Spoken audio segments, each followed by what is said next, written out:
Hailing frequencies are open. Hello, everybody, and welcome back to another session of the Last Excelsior with the StreamPunks, our Star Trek Adventures actual play.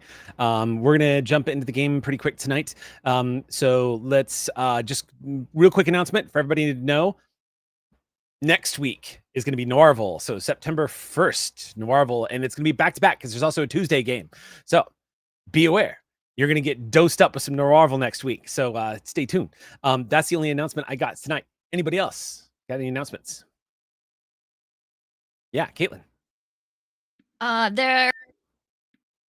Sorry, I couldn't unmute myself. The GeoGuessr stream will probably go up either late tonight or tomorrow because I was tired. And also because of a new project that I have going on, which is premiering on Wednesday called the Tonight is a Night Show.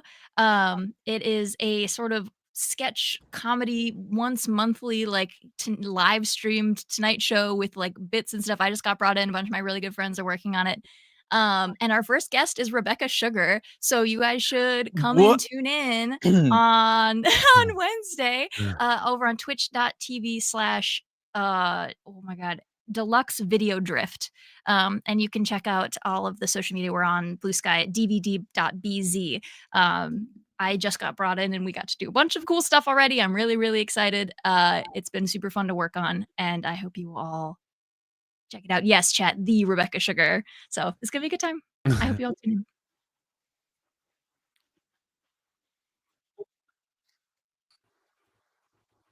in. I've been told ! Caitlin in Twitch chat, and in the YouTube description will be links. Thank you, Jake.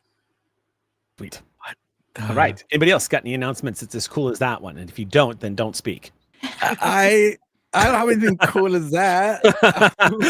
No, go ahead. I'm a big fan of Rebecca Sugar. Holy crap. Okay, I'm gonna be that.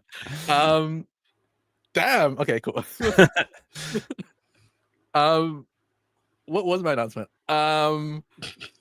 Sacred Machinations. New episode of Sacred Machinations is coming out in a few hours at midnight Eastern. We've got another episode, and it's incredible. Dylan does an incredible job editing. We have an incredible cast. All the same jazz, you know, toxic, queer, mech pilots, godhood, all of that jazz. So keep an eye out for that. I'm also over on Table Story on Sundays at 3 p.m. Eastern. So I was initially meant to guest for one episode as the sire of one of the main characters. And then they asked me to join their group.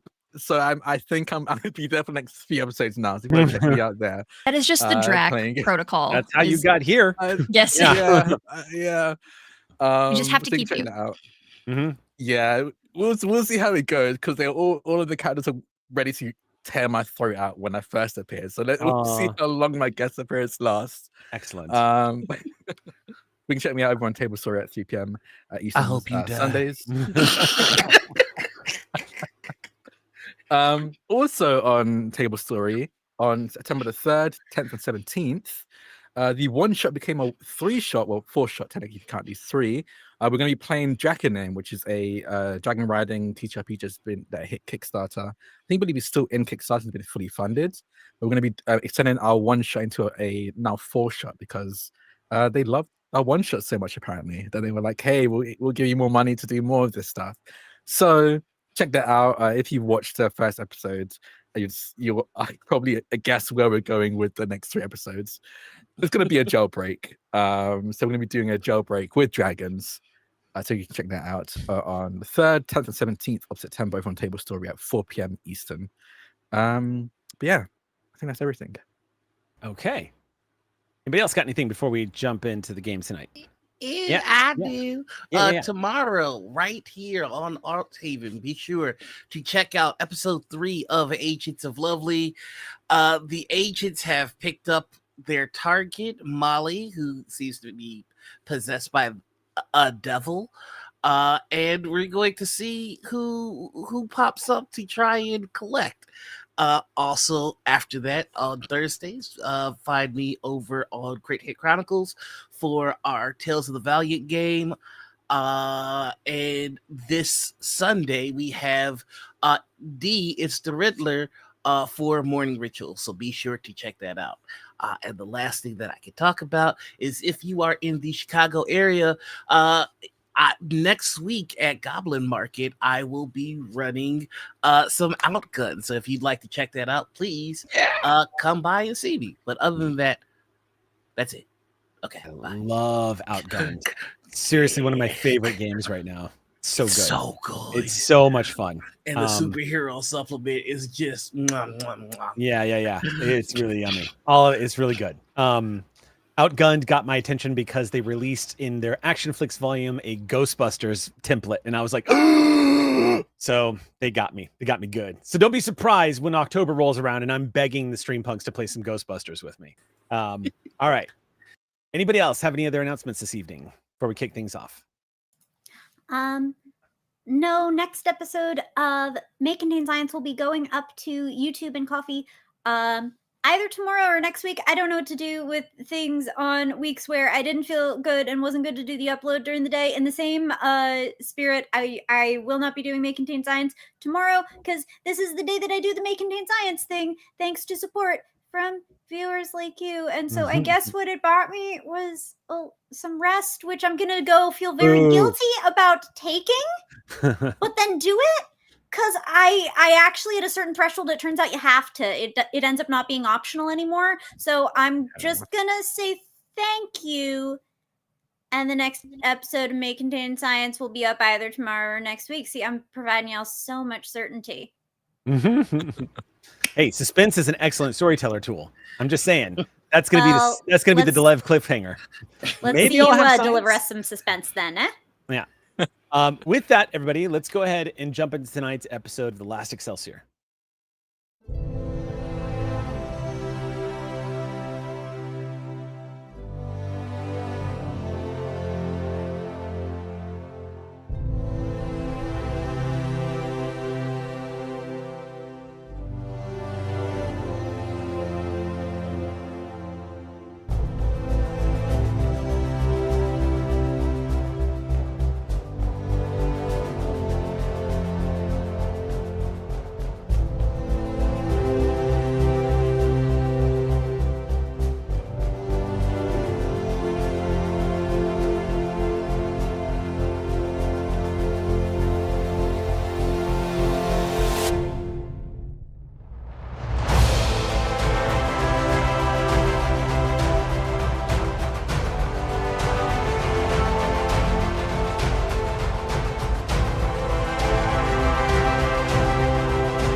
Welcome back, everyone. We're going to pick up where we left off last week, where the crew has been jumping realities and jumping timelines in order to patch up these shatter points that have been created by this Romulan from the future who was attempting essentially to move enough chess pieces around the board as to set off a chain of events that would lead to a horribly dark future for the prime timeline into which the crew of the USS Pride belonged to. The specifics of that timeline have not been given. However, it seems pretty apparent that it's somewhere along the lines of allowing a horrific new Romulan empire to arise in the ashes of what presumably would have been a Romulan republic, and in that shadow casting all kinds of terribleness all over the galaxy. This Romulan from the future apparently is tied into this strange Romulan ship that has been hounding the crew of the USS Pride since she left space dock on this tour of duty. Ever since the Pride has been jumping around system to system, undergoing missions, there have been traces or hints of this Romulan ship up to some nefarious, mysterious activity. You finally got some answers when you discovered that this Romulan, who essentially kidnapped Chief Tech and brought him here, was essentially trying their best to undo some of the things they did when they realized that by moving these chess pieces around the board, they hurt themselves in the process. They selfishly started wiping out their own family and people they care about from existence, and now they're suddenly having a change of heart. Boo-hoo. To make matters even worse, it's also been revealed that the technology that they are using in the wake of a distant temporal war in the 30th century was used by ripping that knowledge and technology, essentially taking advantage of and weaponizing a benevolent spirit or AI known as Carl, who you have all come to realize is actually the guardian of forever. Of course, if you've watched Discovery, you already know some of the pinpoints of this, but since time doesn't work linearly for every being in the galaxy, Carl has basically revealed that he wants to undo what she did and knows that you were all on the trail and has been using you guys because of your saturation with the anti-chronoton variants. It's allowing you to manipulate various phases of reality and undo what she did. But this means y'all are going to be thrust into some pretty unique and sometimes difficult situations to undo those shatter points that took place. Now, you just stepped back from a reality into which you all served as the honor guard of the Klingon Chancellor in the aftermath of the treaty of the treaty. Oh my God, I'm blanking on the name. The Kittimer Accords. Having done that, Carl has now sent you into the next point. This one in particular has stated is particularly upsetting to him. Why, it's not entirely clear just yet, but when you did step into this new reality, each and every one of you woke up into another alternate reality version of who you may have been in a different universe. You were all Borg. You all woke up in alcoves on a ship, looking at each other, woken up by a distress signal that apparently your ship is receiving. And that is where we last left off. Now, I'm going to go ahead and dispense some information because it's a little different. Since you were all Borg, you have the option of networking with one another and the computer, the mainframe of the ship that you're on. And that allows you to get an immediate snapshot of exactly what your situation is. You can essentially, for the rest of this session or in this episode, you can mark down on your character sheet as a trait that you are Borg. This is giving you all some unique abilities. You can use a Neuralink to essentially think your way into the computer mainframe and link up with it to see outside the ship, to run a sensor scan. You don't even necessarily need to interact with a console if you don't want to. That data that's been coming into you has already flooded each of you who have been asking yourselves, wait, what's the situation? Where are we? Almost if on cue, the computer is starting to fill in those gaps for you. The AI that is connecting all of you, that responds and reacts and answers to you, immediately starts answering these questions for you right out of the gate. As each of you emerges from your alcove, you immediately understand a few basic facts. One, none of you are connected to the collective. Two, this ship has an incomplete database as to what exactly is going on and how long you've been disconnected from the collective. However, you are aware that the disconnection from the collective was voluntary and that all of you severed your link and all of you are being hunted. The collective does not let Borg leave. You don't get to walk away. But you all did. You also know that you're not the only ones who have done this. computer does not have an exact explanation as to what it was, but there was some kind of explosion 6 years ago that caused the severance from the collective. And in that time, the people that you've all become had bonded and had been on the run, not just from the Borg, from anybody who's made enemies of the Borg and does not know that you are all liberated from this collective. The next thing you should know is each of you is aware that currently in the Alpha Quadrant, based off of distant transmissions you have intercepted, that there are currently projects underway for Borg who are being reclaimed or reclaiming their lives. In other words, you've received evidence that there might be sanctuary for you somewhere within the Federation. At some point leading up into this moment, you all made the decision to plot a course and get the duck out of Fudge. Try to make your way there as quickly as possible. Those are all the relevant points that you should all know. The next thing you should know is that you are in a Borg sphere and that you are all the only ones currently active on the sphere. Now, if you need to know, a Borg sphere is a deadly foe to just about any ship out there. Even a standard Federation starship, it's not as lethal, obviously, as a Borg cube.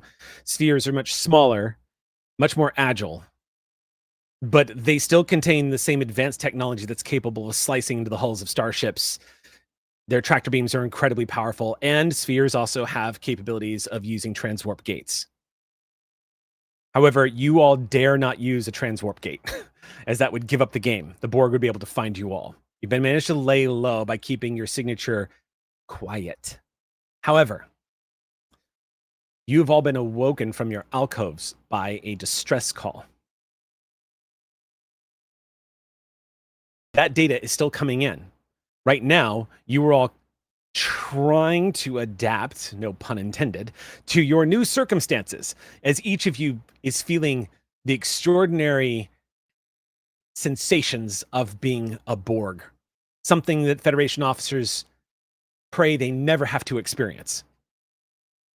There are parts of your body that you are very much aware of and can sense, but they don't read or feel like other parts of your body. Now, I'm going to let each and every one of you decide exactly what your Borg looks like. You can decide if you have a fully cybernetic left hand that is functioning as a giant tool, if you have the standard configuration, if you have like all your digits, or have they been replaced by any kind of scanners or tools and things that the Borg use in order to interact more quickly with devices. You can all decide. But however you're taking this, each of you, as you're looking at your hands and trying to adapt to what's happening, the first sounds you hear beyond the thoughts of your own mind going, what the hell, is the sounds of Zarya starting to hyperventilate in her alcove as she's looking at her hands. One of them begins to tremble as she starts going, and you can see the panic rising suddenly, which immediately registers to all of you as her biological signatures start feeding into the computer and immediately explaining to you that there is a drone that is currently experiencing heightened states of stress. I will rush to her alcove. You detach from the alcove. Your intention to move immediately causes the alcove to disengage from you, and you step off and you move over to her alcove. She, in that panic, has also disengaged without even knowing she could do such a thing. And Zarya. Oh God.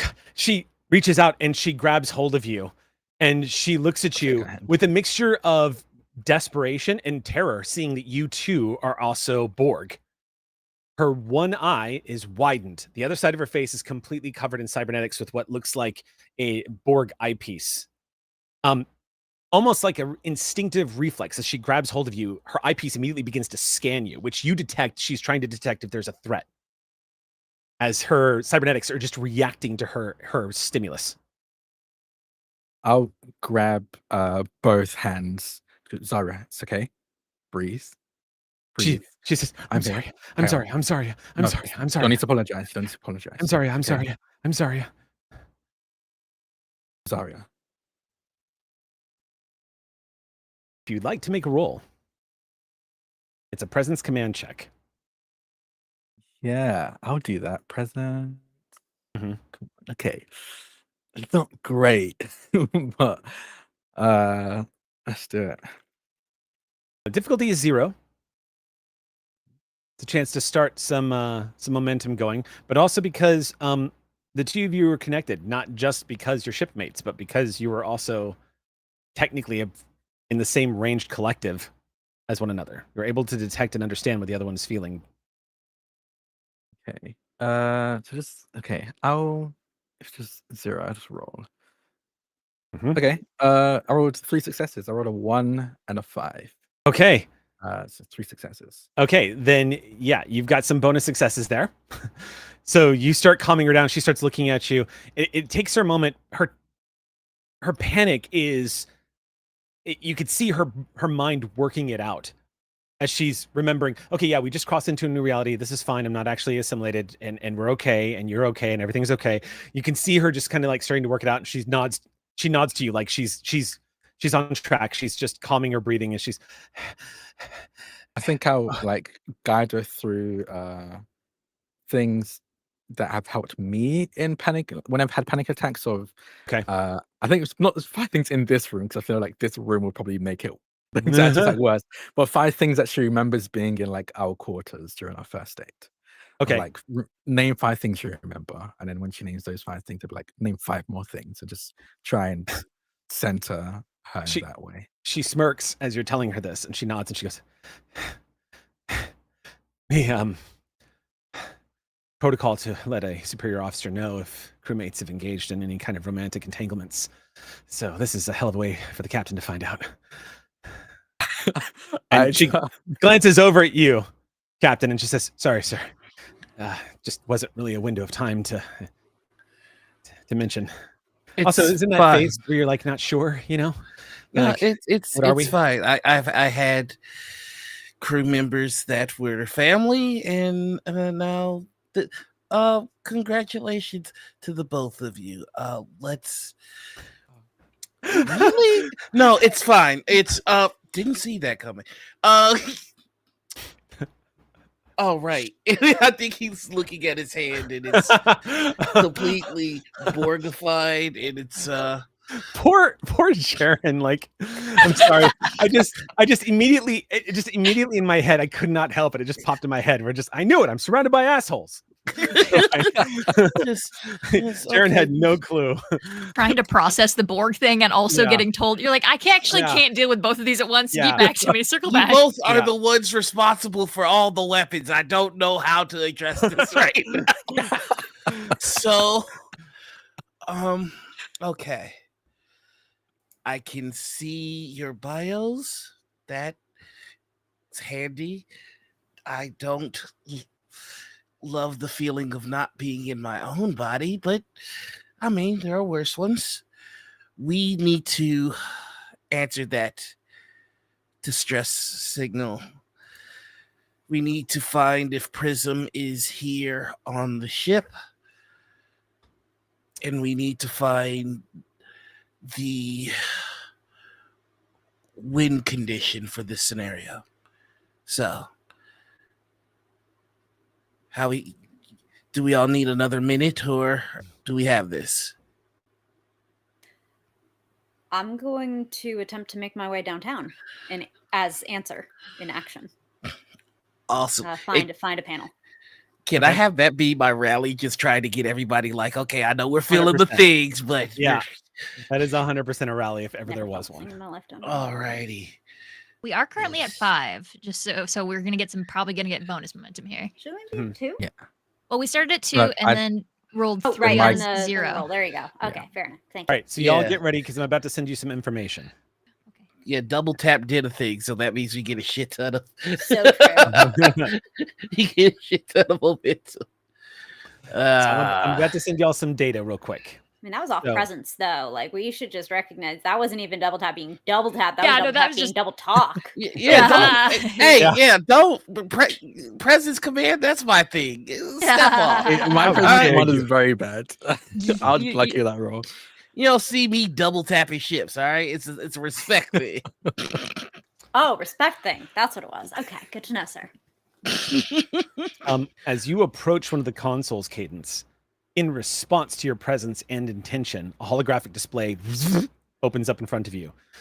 Instead of a standard Federation array, instead you see an extraordinary display of spherical data that to the naked eye just looks like a bunch of weird circles interconnected with other circles, almost like connecting the dots, these huge green orbs connected to these shining green lines. But your Borg eyes see data, terabytes upon terabytes of data in seconds as it's loading up.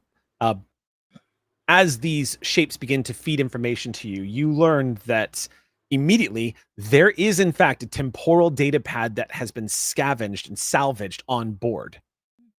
That you, Cadence, your memory from being you remembers that this is 100% Prism. It is currently in one of the alcoves on one of the lower sections of the sphere. It was confiscated at a crash site some 3 years ago and has been lying dormant, but it is considered a prized piece of technology. And Cadence, in that particular moment, you begin to realize there is a piece of this that you are remembering now in this site. That piece of technology was unknown to each of you, but you are aware that there is one individual in the Borg collective, and this individual has a particular hunger for all things temporal, all things technologically advanced, and viciously and vigorously hunts these things down at all costs for the advantages they will give her.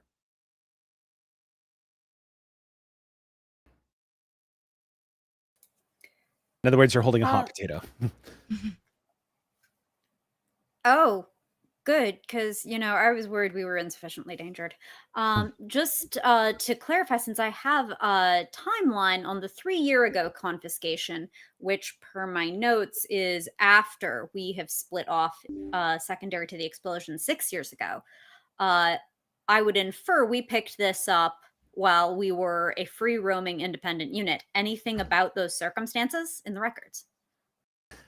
You had all gone to previous colonies and places that the Borg had attacked to salvage what you could to conduct further repairs on the sphere. And you were going to sites that you knew that the collective was not going to take an interest in, that you knew you could access without rising attention. This just happened to be at one of the sites. It was a fresh crash site. The ship in question, though, was practically disintegrated on impact.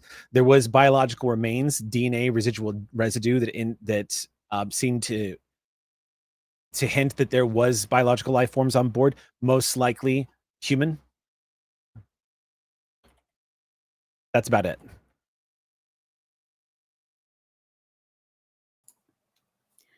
Okay. And what am I seeing about this distress call? Just The coordinates? distress call. Yes, indeed. So the distress call apparently is coming from species 11041. It's in a system that is roughly about a day's travel here at maximum warp. What you know about species 11041 is they call themselves the Rugen. Rujen would be the best way to pronounce it. They're an oceanic species, crustacean styled life forms, insectoid style crustacean life forms. The Borg took a particular interest in them because they had extraordinarily advanced technologies in terraforming. However, the Borg deemed that their biological forms were ill-suited for assimilation, and so the Borg marked them for extermination. What you have in the database is the Borg is responsible for countless worlds being destroyed. And the Borg have not encountered any of them in about 3 years, according to the database. And it was believed that they had been sufficiently quelled and that their technology had been absorbed.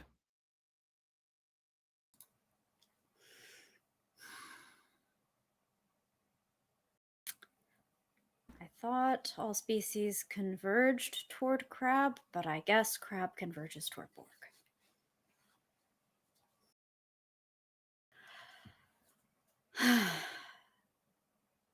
Sister, come figure out how to fly this thing. It's big. It's your problem. Question. Mm-hmm. When you say we are connected, it is not a biological connection, it's technological. Yes, it's a How- neurological link, and each of how- you has the ability to give the other one access at your will. Okay. So we don't automatically get readings on each other and how You're we're doing. aware of each other in a way that you Right. couldn't be as just a normal biological life form, unless you were something advanced, like, for example, in the water, some fish, sharks, for example, are able to be hypersensitive to electromagnetic pulses in the water. They know when something is nearby, even if they cannot see it. It's the same with you all, Okay. except for it's There's- a deep familiarity that it's one of your crewmates. Okay. And there's not like emotional feedback. Not unless you wish Anyway. it. You can Okay. you can grant access to somebody if you want, but they cannot come. They can't bust in that door. Okay. That You was have to gonna open just it that for was them. gonna intend how I was gonna Well, if you want. direct how no, I was just gonna direct how Tavine feels about this. Okay. Okay. Yeah, she will come forward and scope out the controls. Your Vulcan mind is experiencing a level of efficiency that many Vulcans strive for their entire lives. As you move over to the controls, you raise up your hand to touch them, but instead, two tubules eject from your wrist and stick into the computer console, and you start processing data immediately. You have complete control over the ship. They do a barrel roll. And the sphere on the outside, as it is moving, goes, I think I got it. and it marks it as complete. Plotting a Adequate. course in my brain, I suppose. You immediately see the coordinates popping up on the display in front of your cortical sensors, and within a few moments, all of you become aware of the power beginning to surge inside the sphere, and you guys are now traveling at warp 9.7. Is that going to get us Accelerating spotted? accelerating to 9.8. What's that? Is that going to get us spotted? Traveling at that speed the Borg have extraordinarily advanced long-range sensors. There's not a lot you can do to duck them unless you were deliberately engaging in a cloaking device and running on low power. Okay. Pretty much your best bet of avoiding the Borg is hiding in a nebula, hiding somewhere where there's sensor interference, or just laying low and powering down. Anytime you move at impulse or warp, it doesn't matter what. The Borg are out there. There's a chance they might spot you. Cadence, would you look where we're headed and see if there's any sort of celestial ambiguation we can use to hide in when we get there? All right. I'll see if I can take a look out the sphere window. Okay, Cadence, you move And over the other to- person with the Use astronavigation. So Yeah, Yeah. no, I will actually use the computer, but my sister doesn't need to hear that. Okay, fair enough. So, you move over to a computer console, and upon the thought of what it is you're trying to achieve, again, a display immediately pops up on screen and starts running a scan. So, Cadence, I need you to make me a sensors science check. If somebody would like to roll for the Borg sphere, Oh my god. I'll roll a 20. Why not? okay, you are going to want to roll a 17 or lower. Whoa. How's a 2 do you? Holy Yeah, you crit. What's the difficulty? The difficulty of this is 2. Okay.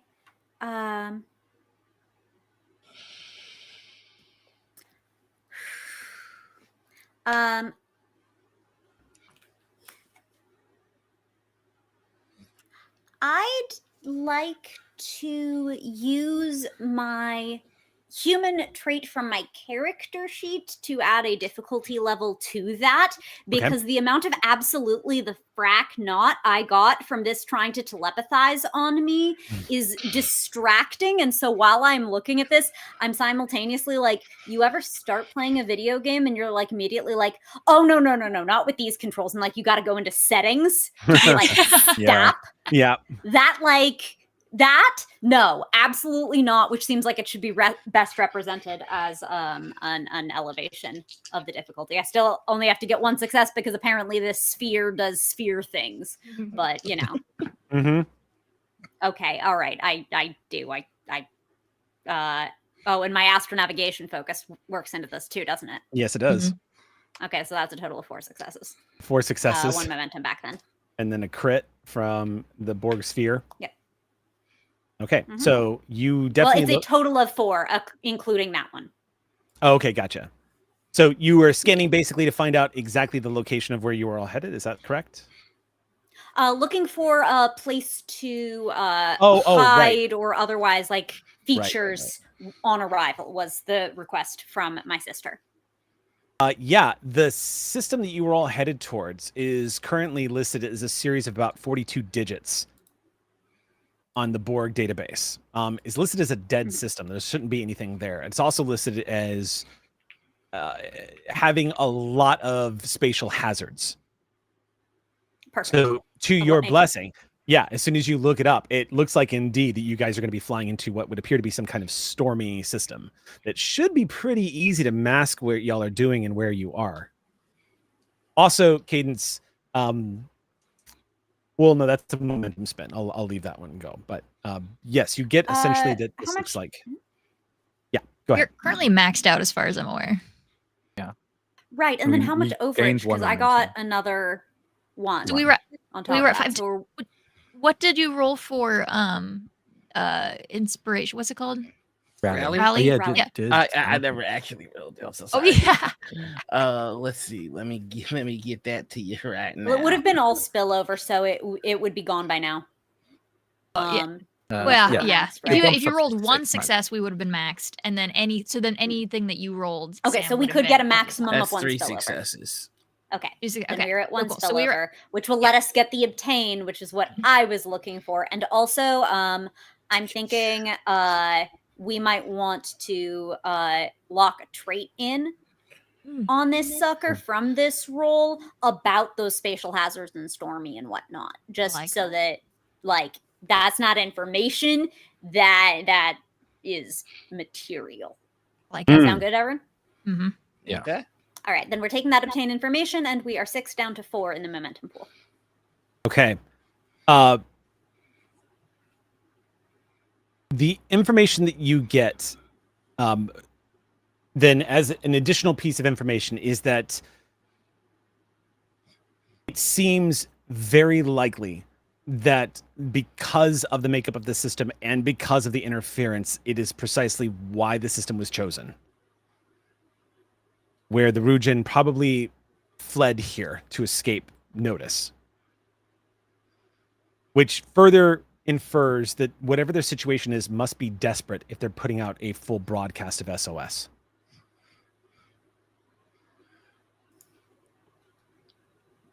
Okay. Are we able to get any detail from the distress signal as to who we're picking up? Like what kind of vessel are they in? What affiliations might they have? That sort of thing. Compiling what you can get from the fragmented SOS, you get a name. Name is Lazui. Lazui. That's how it seems to have been spelled in the database. Gotcha. You're not catching much more than this person letting you know who they are and that they are in great danger. They do mention if you are, well, I would say if you are willing to spend another point of momentum, I can give you a little bit more information than that. You're able to sort of work through the interference. Okay. If you're willing to spend. I think, yeah. Yeah. Go in with more info. Yep. Okay. So with that additional spend, it doesn't sound like they're in a ship. It sounds like they're on a colony. Oh. Huh. From the sounds of it, they're having some kind of catastrophic system failure. Is there anything in this sphere's records about that colony? I'm assuming our records include the records of beings that have been assimilated. No, there's no records of this colony anywhere in the database. Gotcha. Okay. Well, How long did you say this flight was? Basically, it was like a day or two. About a probably. day. Yeah. Well, in the meantime, we could go get Prism from the I was about storage. to, yeah. yep, that's exactly where I was going with too. Oh, I don't like how locked in we are. That makes me uncomfortable. Contextually. If it makes you feel any better, Talon is not thinking about that right now. Yeah. I'm so glad, but I feel like it's thinking about Zarya, which is a whole different flavor. Yeah. See, it's worse because I was right. So we are locked in. I'm going downstairs to lower discs. Okay. At that stage, this is all, by the way, a little disorienting, but the conversations you all just had with one another happened in the time span of about 1 second. Conversations, the back and forth, the asking of the question, it's that fast as you all say this to one another. You're not entirely certain that you've said it when you look at one another. It's disorienting to say the least. And everyone senses Cadence' intention to go below and look for Prism almost the exact same instant that Cadence makes the decision to do it.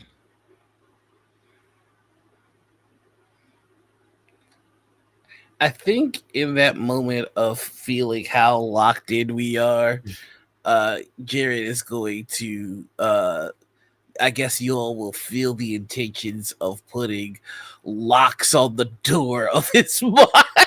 You just hear And it's just like that. Nope. It's just like that. And it is just like that. You all feel Jaren suddenly, it's almost a disconnect that you can all feel. It's almost instinctual. Zarya looks in your direction, Jaren, almost like she's checking to make sure you're okay, but suddenly aware that you're not, she can't feel you anymore. She just glances over at you and she goes, "Oh, that's a good idea." Some Right. thoughts are better left unshared. Yeah, I'm not sure I like that. Can I just, Cadence. oh, you can just do it.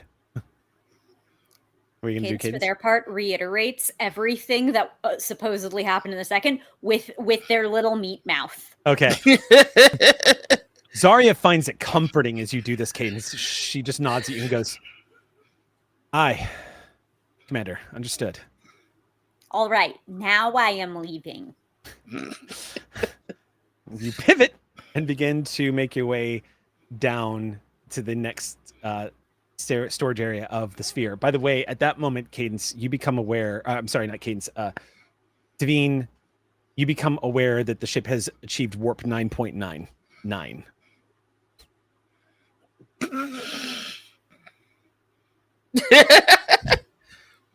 You are traveling faster than just about some of the most fastest ships ever created by the Federation right now.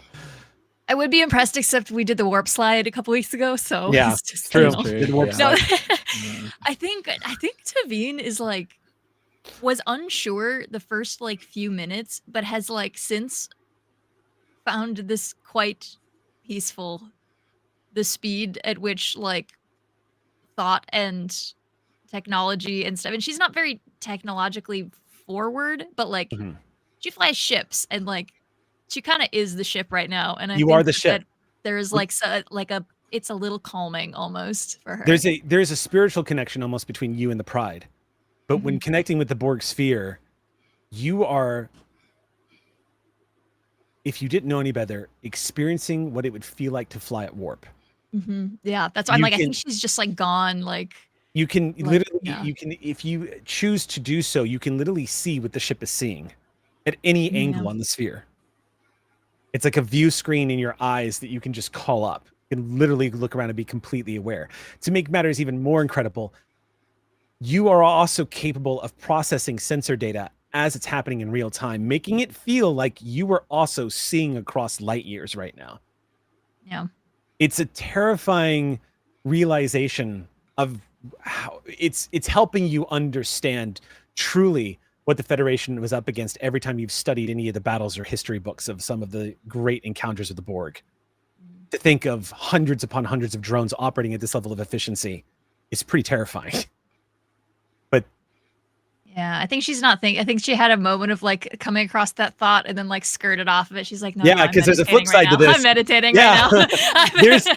there is apart from that, there is a hauntingly beautiful aspect to this as Mhm. well, as you are experiencing all of this the way you are.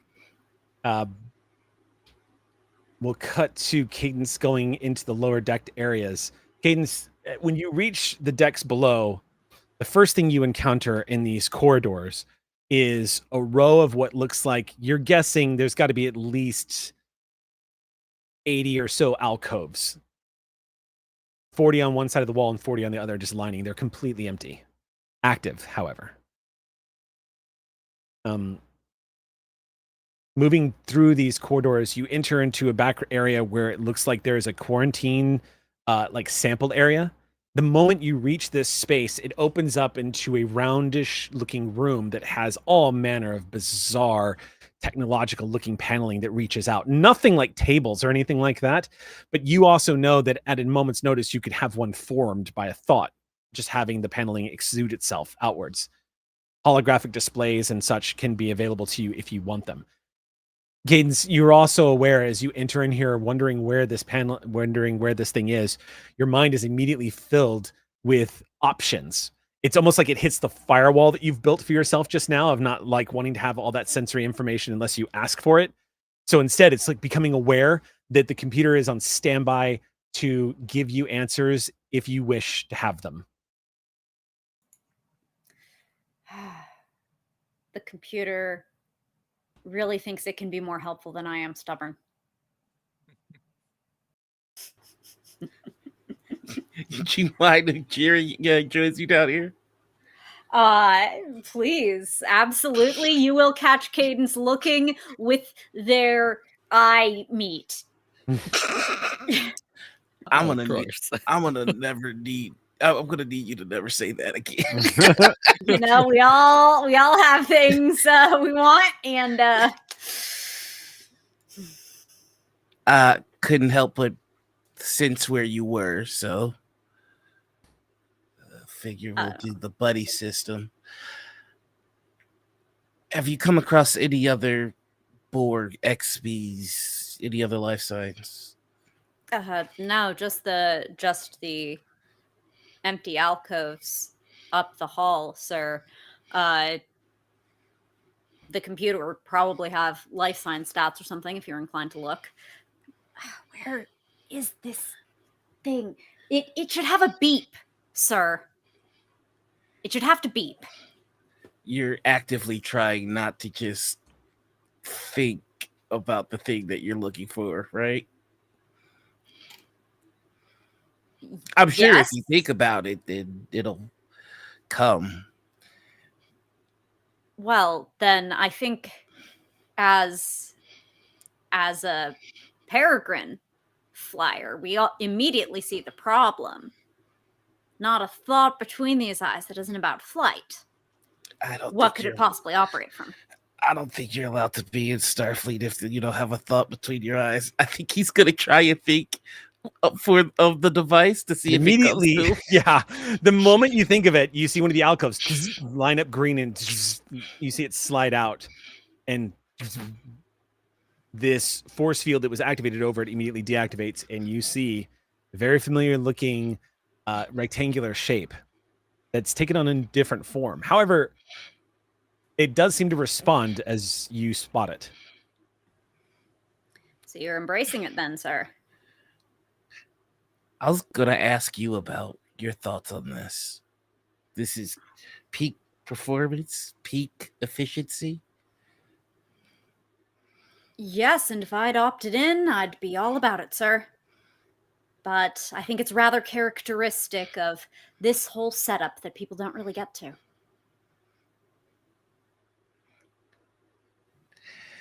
Yeah. So I am not comfortable partaking of its benefits, given that I can't really abide their origin. How about you? I don't.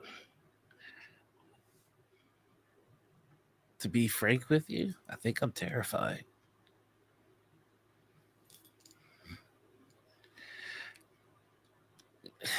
I don't know how many more lives we're going to experience. I don't even know if we'll successfully get back to our own lives. And I find myself enjoying this experience a little bit more than I'm comfortable with.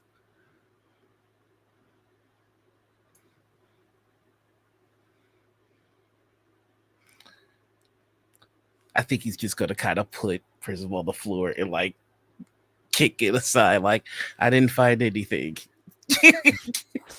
As you pick up Prism and stick it on the floor and then kick it aside, it skitters across the floor. Just. And Cadence will deliberately look 3 other places first. Okay. Yep, it's not behind the weird pipe-looking thing that's clearly some kind of powered junk. It's not behind. Oh, look, that might be something. You think we're going to end up having to say it? Say what, sir? How many times do you get the experience of kind of being aboard? Thus far, sir? One more than I like. Trying to find the joy in it.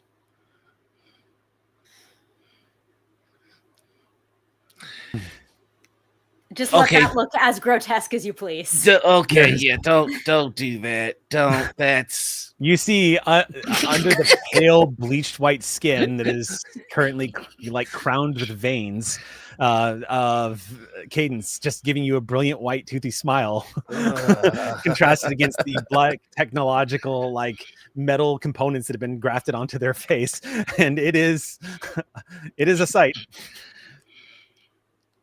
With this crew, I'm sure that we'll get home safe, sound, and a lot less metal.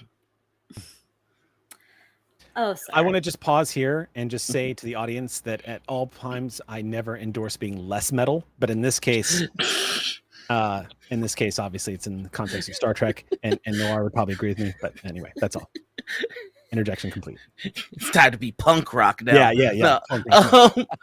Well, that's my next line out from under me, so I don't know where that goes. Oh, sorry. I'm so sorry.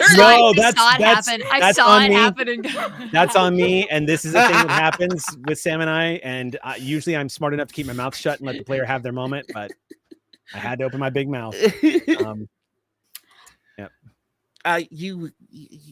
gonna make it back in peace, a little less metal.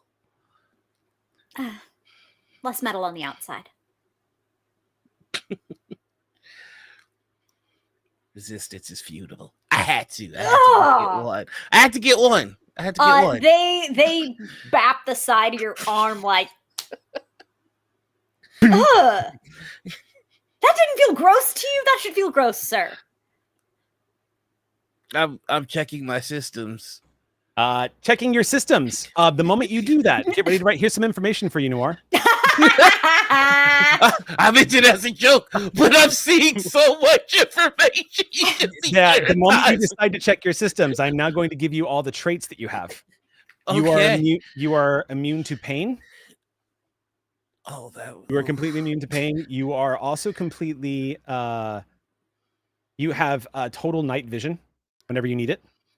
Simply activating it. And you have, if you could, Noir, roll me a d12 twice. Ooh. Don't you even think about it, Sam.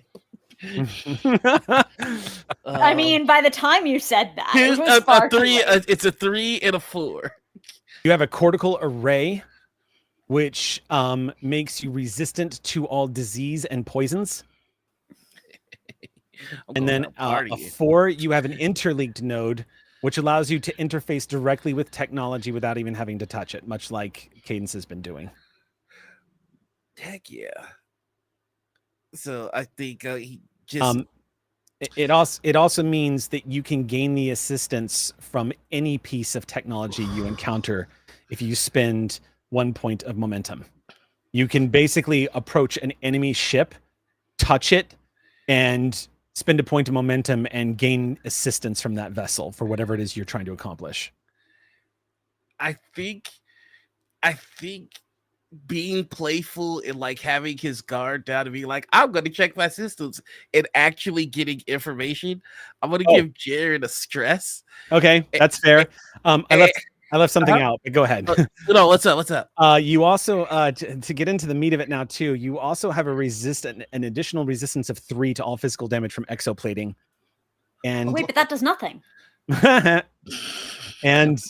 and your left arm has a plasma bolt generator on it. Oh my god! Which does the same amount of damage as a disruptor rifle plasma, but it uses plasma energy and it is vicious. Yeah, just having his guard down and joking. I think when that information kicks, he's gonna take a stress and kind of like buckle. Yeah. And I didn't include it because I'm assuming you're never using it, but you also have assimilation nodes that you can activate on your wrist at any particular time to flood any biological entity or nanites. Cadence, I think you see him look at his arm, and the rifle comes out, and then the assimilation. The tubulars just kind of start to flex a little bit. Sir, respectfully, the joke wasn't that bad. But they put their hands over like forearms of like, hey. And Disarm. I think the firewall is just down in his head, and you're just like hearing and seeing the panic. Like I can assimilate, I can kill. These are the options that I have, and like the way he processes tactically is kind of working a little too well with how the board system is functioning in his head. So you see him developing tactics, and it's just I gotta stop. Cadence gets like into Jaren's eye line, like kind of dropping low as if to activate whatever like HUD comes from like a being coming into presence, trying to like an alternate source of input to disrupt whatever is going. Well, I know what's going on in your brain. New input. Sir. We should draw power from the alcove and deny anything that might be here charging. Any additional power disrupted. Doing so will deny it power or force it to expose itself. Yep, we'll look into it, sir. Why don't we go and we can bring this little piece of digiscrap back to the rest of our crew. You could talk it over with Commander Dan. How's that? Yeah. Tactics? Yeah? Yeah. All right. Yeah, sounds like a plan. Thank you. Absolutely, sir. We keep this between us. Hey. Right? Yeah. Firewall's up, sir. Right. Firewall. Why did it have to be Borg? Okay. We should check on the others. And I think Cadence will walk back, but like not let go of your arm, if you're cool with that. Just like have a nice little bit of tactical, something that is humanoid. I think you get just the slightest. I think what you get is immediately doors lock again. Just. But yeah, he'll go along with you. Cadence, just to add flavor to this, what is miraculous too about everything you experienced from the captain right now is that it still wasn't overwhelming. your processors were able to experience everything that the captain was experiencing, but it didn't feel like, for example, how when Aeon was flooded with emotion, it became overwhelming. In this case, it was perfectly regulated. Almost, it was something you were experiencing, but you could have been somebody driving by and seeing it at the same time with that sort of casual processing power. Well, of course. I mean, with all respect to Taeyeon, I'm simply built different.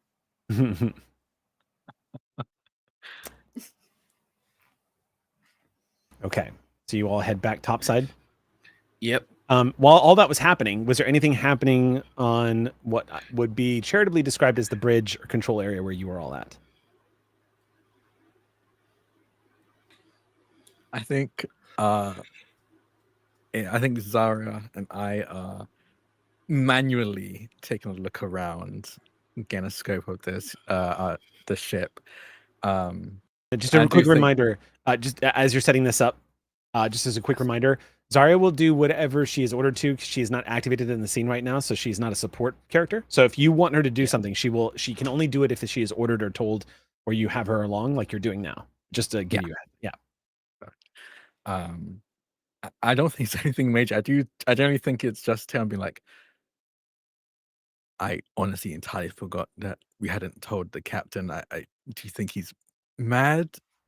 No, I don't think he's mad. I think he's a little overwhelmed with what is happening to all of us right now because the captain is a perfectly well-functioning humanoid creature that processes things the same way the rest of us do, if that makes any sense. God, I'm talking like a Borg. Yeah, I just been trying to remember being not this. You know. She nods and says, I don't feel like I'm not me. Like I don't have the memories of whoever we've jumped into. Like it does thank the gods for that because no thank you. It's yeah. I had a cousin. She just lets that drift off. I grew up kind of a phobia, like space monsters for me when I was a kid. I almost didn't sign up for the Federation. In fact, I decided to go security because it was kind of a way of saying fuck you to the things that scared me about space. You know, no one had seen Borg in ages, so yeah.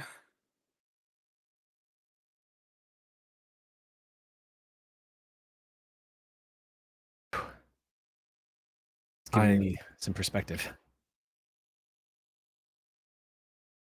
If it means anything, I think I don't know if it would count as a phobia when it's a very understandable fear. I think that's just healthy.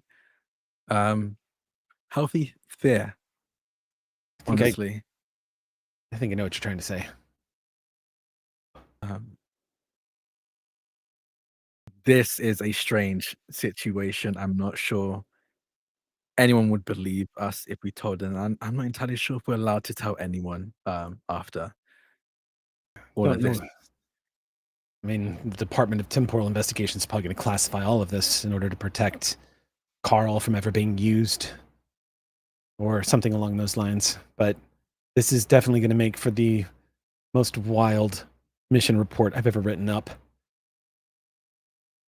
Yeah, I was really convinced it was going to be a very boring assignment when I was assigned to the Pride.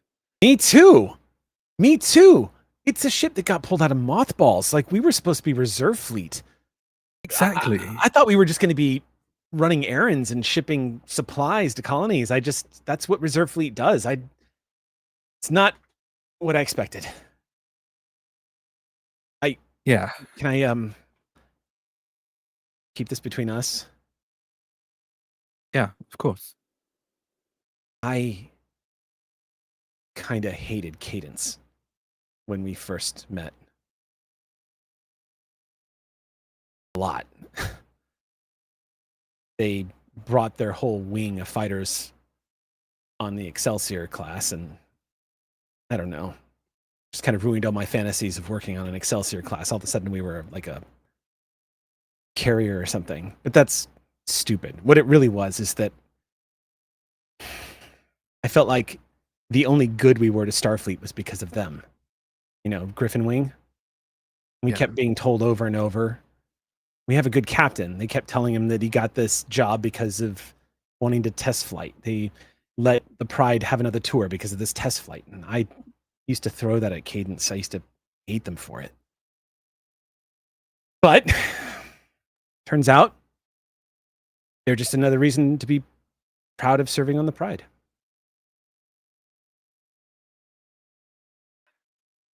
He's this between us.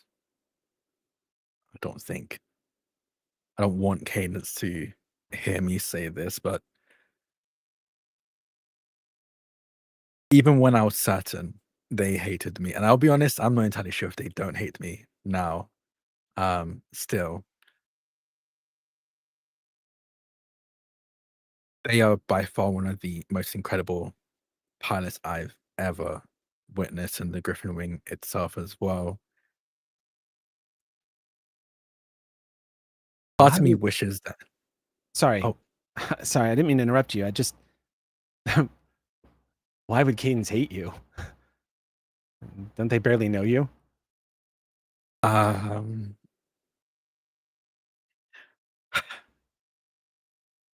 It's not just me. You can tell there was, maybe still definitely currently is, some strange energies between Cadence and Tavine. Tavine? Sure, I guess. I mean, In they that seem pretty moment, chummy, I guess. In a I hate you, but you're okay kind of way. Ish. I don't know. There's an undercurrent of. I mean, it's cute. But I don't know what it Talon is. immediately catches on that she doesn't know and just goes, I don't think it's my place to say. But They're there not like was an item, are they? Oh no, absolutely not. Okay, fine. I assumed everyone would know this. I'm not entirely sure why it's been kept a secret or no one's asked. They're siblings. I got the tablet. Oh, They're Can what? I just get in before the Yeah, you say I got the Please. tablet and not even looking at you. Sorry, goes, they're what? And then You they got the both look at you. tablet. Oh, the tablet. what was I thought I heard no from up the hall. What are we talking about? Is everything okay on the sphere? Yeah, did Is there a anyone else conspiracy? happen? Anyone else happen to have psychic backlash or anything like that? Zarya's eyes widen suddenly at that question and says, wait a minute, what do you mean psychic backlash? Should that be something I should be worried about, Captain? Oh, no, probably not. I mean, it did just happen, but... Did it? It did it, though, Commander. Okay. Everything They keep is fine. staring at Zarya. Zarya looks like she's like, I'm not supposed to panic, right? Because we're fine. I'm not having a backlash right now. Yeah, no, you would know. It's overwhelming. Not that it happened. Tavine, how are we on our course? Quite quickly, Captain. Great. Yeah, Captain, you see that when you ask this, and as Tavine replies, data is also translated to you. I think you get instant thought reply from Tavine. Okay, then Yeah. you get Yeah. instant feedback from Tavine in less than a second. You see all the data just pop up in your field of vision.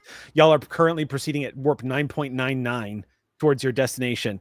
Tavine has picked up 34 sensor contacts on long-range sensors. Some of them are astral phenomenon. There was one small shuttlecraft of an unknown origin that was at some distant locale that the ship has long since left. It looked like it was traveling at a maximum warp of about warp 2. So nothing else.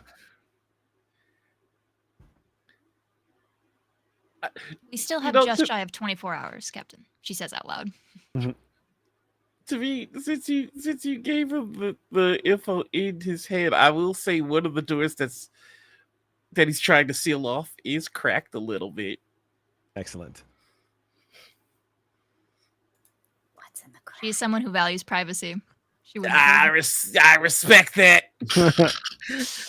She's not nosy like that. She hates Ah. being prodded and probed into her life, so she would never in return. So she was the right person to throw you off a little bit. You were lucky. Caitlin was nosy. To be nosy values privacy, though. I think at that point he's just gonna go. Well, as the commander stated, we do have Prism, so we can try and get our bearings on exactly whatever's happening here. He's gonna try it. He's going to try and ask Prism. Okay. Can you give us Introduce ourselves. Last time the Prism was surprised that we were there. So I might have to be like, hey, it's us again. It's a prism. It's a Prism.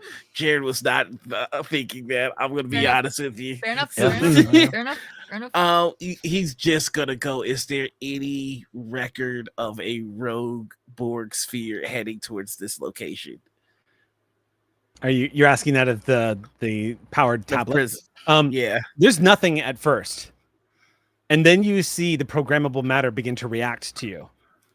And once again, it sort of folds up on itself and like blades falling into place, like fish scales rising up and then falling into place off to the side, kind of opening like a book almost. You see it change form in front of you and assume the original form of Prism.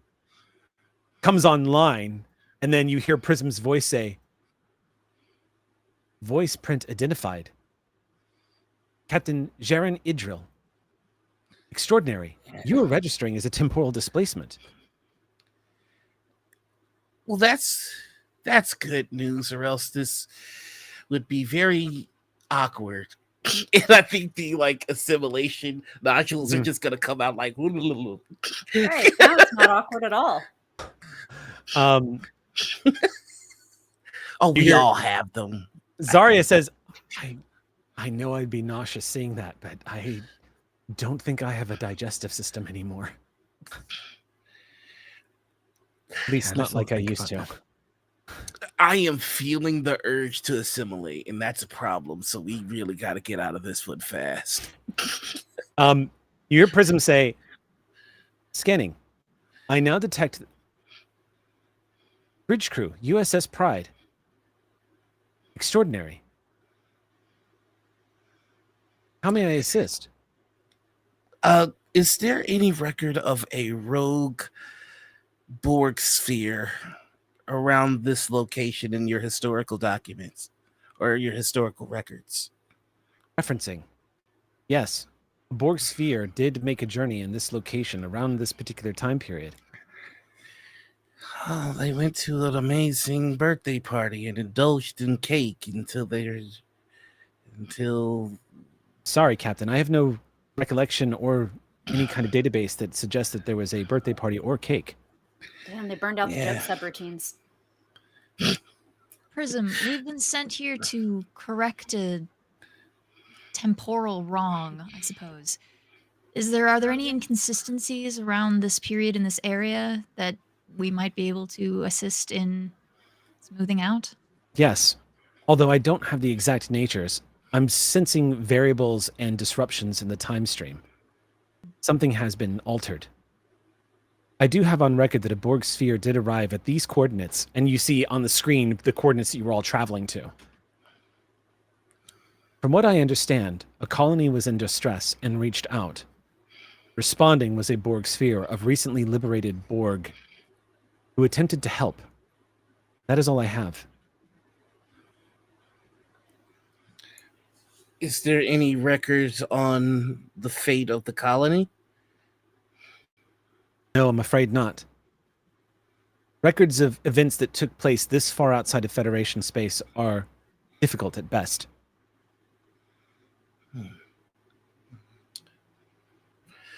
Do we know what help the colony needed?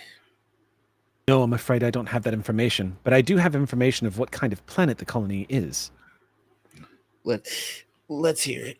You see coming up on the screen, classified as Type Y, also known as Demon Planet. and you see it start to rotate and spin. You see this dark purplish green looking cloudy atmosphere that has flashes of light amongst it. World is Accidentally largely written classy planet, in case anyone is wondering how my notes are going. yeah. Mm. Quite classy. See, I have the class. Why did we go there? Mhm, Oh my mhm. God. World is mostly classified as an acidic ocean. Surface temperatures range up to 700 degrees Celsius. Gravity is roughly 1.5 Gs that of Earth's. And the life forms on the planet? Microbial at best, but there's no conclusive information. Does our current vessel have any terraforming technology? Destructive in nature, but no actual crafting of terraforming technology. Destructive in nature. Yes, Captain. It could be, in other words, subjective to describe what Borg tractor beams and weapons could do to a landscape.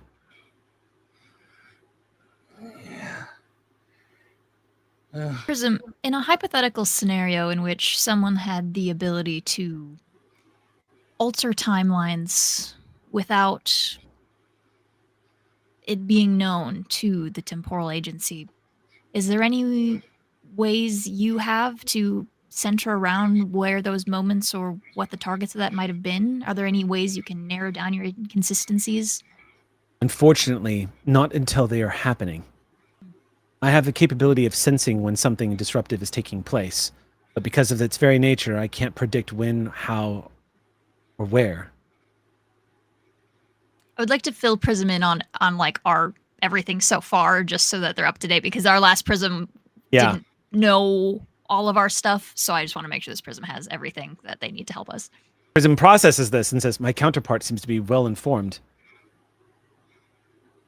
Indeed, I can trace much of the anomalies tracing back to these anti-chronoton variants you have referenced. They are detected in each of you. Maybe why we're able to do this. It is theoretical, but yes. Prism, a question. How, with what you know of our given situation, how would events need to occur to best support the ambition of a fascist Romulan empire? Curious. You're asking a question that is somewhat adjacent to a lot of the motivations I've detected along the timelines. In other words, I've noticed some similarities and some curious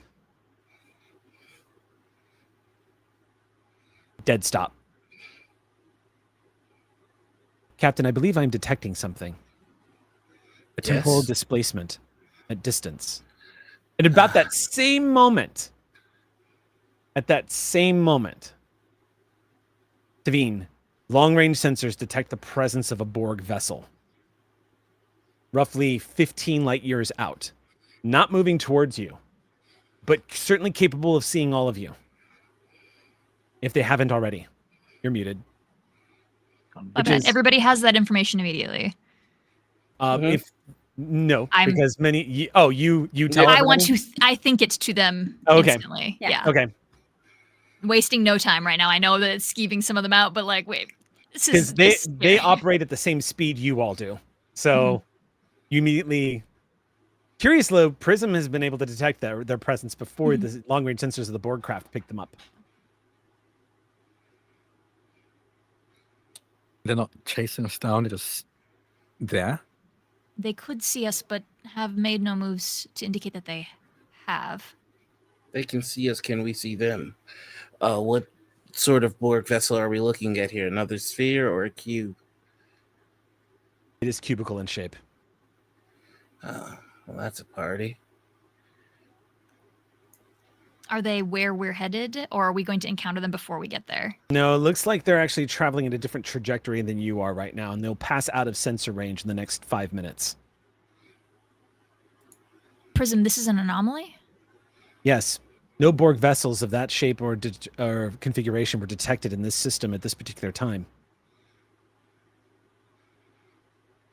Oh, what do we do with that? Weird. If this is anything like the Klingons that attacked us or appeared, they are in some way going to try and hinder us, whether it's directly or indirectly. I think we have to do something about it.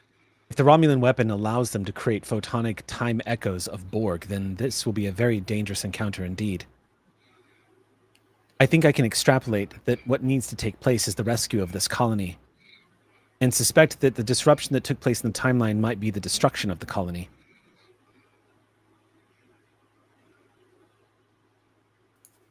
Prism, how does my assimilation work? Do you see all these files come up on its screen? It says, here's what is known by Borg technology of your era. And you see a full readout of Borg tech. Apparently it just responds to thought. At any particular moment, should you wish it, the Borg nodules will immediately emit from your wrist and inject the victim with Borg nanites, which will immediately begin the assimilation process. Now, what that's going to mean for you is not entirely clear because you are completely disconnected from the collective. Exactly. So it's not clear whether or not you will cause a Borg drone to manifest in the poor son of a bitch that you assimilate, or if it will cause a drone to assimilate into your essentially miniature collective.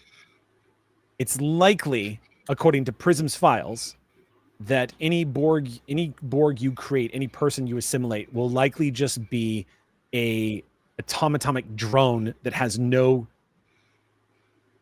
purpose or configuration unless given. So I'm not thinking about assimilating people. I want to know what happens if I try to override a Borg. Because I'm not a part of their collective. Would I be pulling them out of their collective and adding them to ours? You immediately receive Prism response. It is absolutely possible to liberate a Borg from the collective.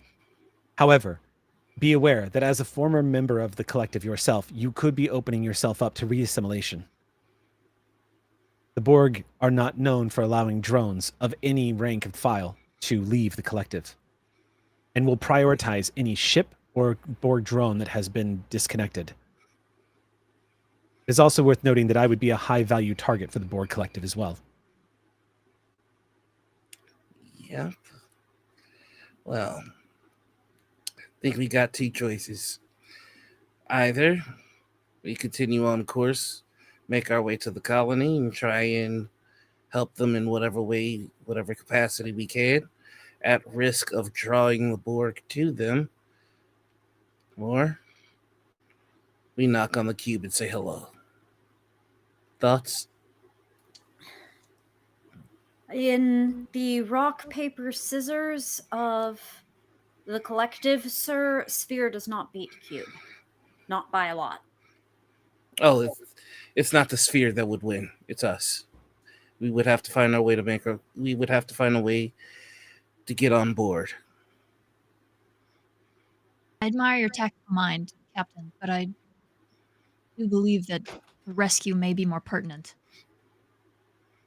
If Prism has sensors on this cube, perhaps we will be able to track it down again if need be. But it does seem as though their purpose here as a echo or ghost, temporal ghost of some sort, would be to stop us. And we need to succeed at our mission, likely. Not to pick a fight, sir, but rather to finish one if they start. We're not exactly sure what the mission is, but you're right. The colony should take priority. Continue on course. Keep an eye on the cube. If they sneeze in a different direction, I want to know about it. The opening, the transwarp gate or whatever, they would see us for sure. Well, unfortunately, the Borg, you can't open necessarily this type of sphere doesn't have. Yeah, so transwarp gates are usually found in Unimatrix hubs, which are extraordinarily huge hubs. Like we're talking multiple Starbase ones stacked atop of each other size hubs of Borg regeneration alcoves and technology. It's essentially like if you can picture a structure in space that is capable of holding hundreds of Borg cubes, that's a Unimatrix. They also come with the doorways, essentially the transwarp hubs. So a ship at this particular stage in Borg technology doesn't have the ability to simply jump. A Borg sphere does not have the ability to jump to transwarp drive. However, Starfleet does have on record that a Type 2 sphere, which the Queen used during the First Contact temporal mission, which is now becoming known, did use an ability to jump through time. Whether or not you guys have that sphere or not, or what that technology, how it was created, you're not entirely sure. Can I ask the ship how fast it can go? Immediately, it indicates that it is capable of traveling at warp 9.99 for up to 1 week before needing to regenerate. Okay, well, we have that. Which is outrageously fast. Mm-hmm. If we were to go warp 9.99, how long would it take us to get to the colony? That's the speed you're currently traveling at. Oh, we are. Okay. Mm-hmm. Okay. So yeah, you're traveling at speeds. You could cross an entire sector of space in less than a day at this speed. So they are far. Yeah, they were far away. You're getting a good example of how powerful Borg sensors are. Yeah. And how good they are at detecting signals, long-range scans, the whole bit. So, okay, so just above table for my reminder, with Prism, we got a lot of information. Prism has this colony on record, but not their, like... Not what they need. Yeah, not what they need, or like the outcome afterwards. No, and we know that there was a Borg cube or Borg sphere here at one point. Yes, it was documented that at some point that a Borg sphere entered this system and apparently took part in helping save a colony. Okay, and so that's that's what the history is supposed to be. So I think we need to recreate that as me, Caitlin, above table to my fellow players. Yeah, that's how I'm understanding it. Okay. Mm-hmm. No, the change is a lot. Above table. The change is the Borg cube, so we'll probably be facing some Borg. I'm facing some Borg right now, sir. You know,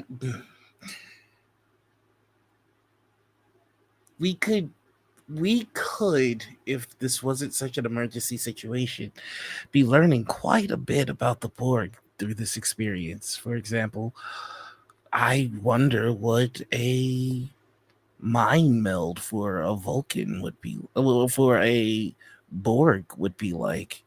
I mean, our neural network, I assume, simulates the experience from what I've read. You know, I'm going to go check on the small craft. I remember spheres having a fairly large interior bay, and they probably didn't just do that to bring craft in, so I'm just going to go. Captain, to satisfy your curiosities, we do currently contain the knowledge that we were liberated from the Borg with. If they've run those experiments, if they know how to do that, then all you have to do is search it. I'm gonna look up what happens when you mind meld a Borg. You instantly access that database, and the response you get back is pretty dark. The damage done to a Vulcan brain, 9 times out of 10, completely renders it incapable of using its psionic potential. The Borg have also found that the psionic potential of Vulcans to be completely irrelevant and outdated compared to the processing data uplink of the Borg collective itself. In other words, they view it as a sad, organic substitute for a much more advanced way of communication. It is in the instances where a mind meld could take place, 9 times out of 10, the person melding with a Borg has experienced, we'll just say, a traumatic episode of. Reports would be something along the lines of hearing the collective and hearing somebody screaming underneath it. We do have about 23.2 hours left of this journey, Captain. I do believe you can satiate almost any curiosity in that time. Let me know if you find anything interesting. And she swivels back in her chair towards the console again. I'm more interested in being the ship. You're like, I don't plan on staying here, so I'm just going to experience this right now. I think the last thing Jerry's gonna do is he's just gonna sit, meditate, and try to do a deep dive into his systems. Okay. With that, as you all continue along your way, we're going to go ahead and pause for our 10-minute break. So go refresh, hydrate. When we get back, we'll be arriving at the system. So we'll see you in 10 minutes.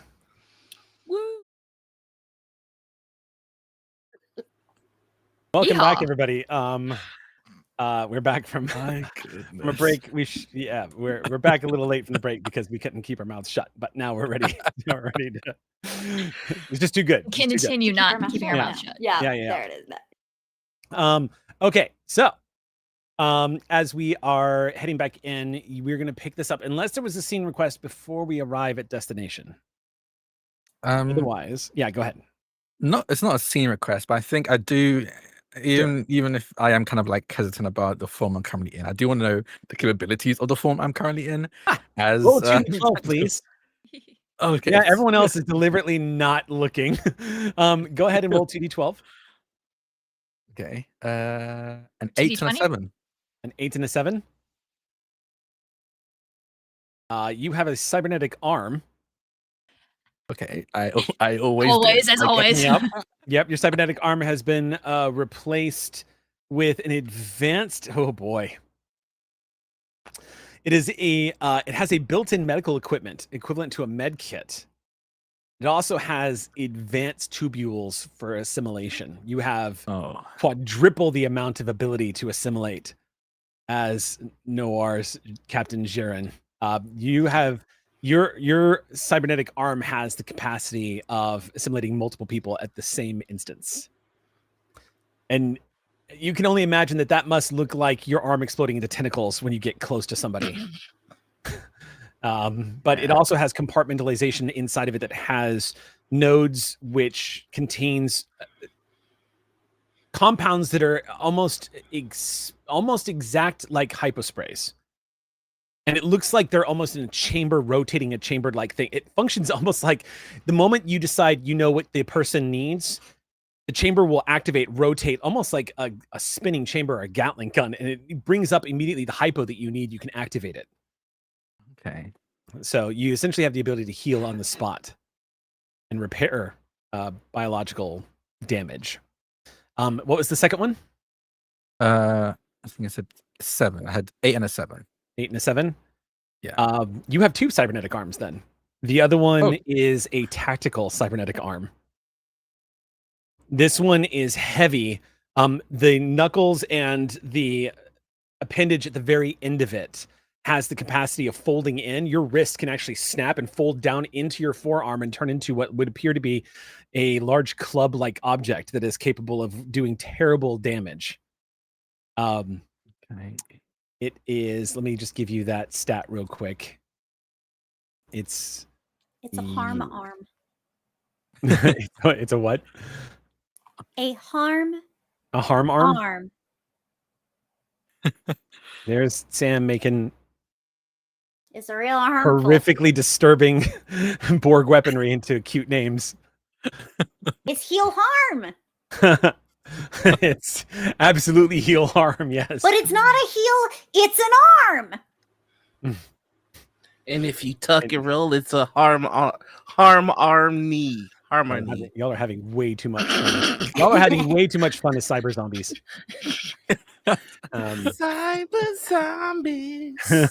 It's to make up for my character having no fun at all. I have to have all the fun for them. When I was drafting this entire scenario, Sam, I was like, how can I just make Sam have no fun? I know. What would be a great session to run? I know you did that. Why don't I finally run a session where there are no pencils to snap anywhere and they are having to be a Borg? Like I have no pencil and yet I must snap. If there is not pencil nearby, why not psychological? Truly, you have found my psychological pencils. Yeah, why not mind? Okay. So the weapon damage on your arm is actually the equivalent of a batleth. It does roughly the same amount of terrible damage that a batleth would do swung overhead. So I'm pulling up that damage for you right now, but or you could just here we go, weapons, technology, and gear. Yeah, so a batleth does roughly, that's a heavy blade. What? Any amount of STA. damage that makes you go, what? STA. It's a good one. I am disappointed. It does roughly oh, I see. It does 3 severity damage. It is deadly. And it has the intense quality. Ooh, okay. Also has opportunity 1, but you don't have to worry about that because it's attached to your arm. Because it's always at hand. Yeah.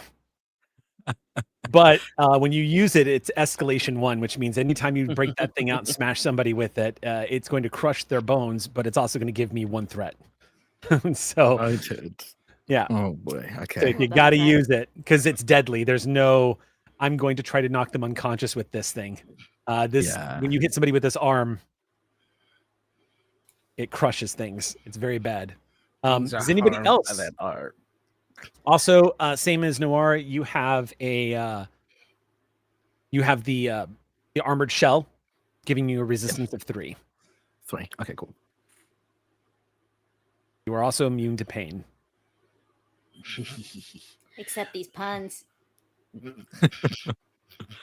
There's no protection from that. Would anybody else like to know what their bodies are capable of or what's attached to them? Or would you like me to spin threat and you can discover it at a really inopportune moment?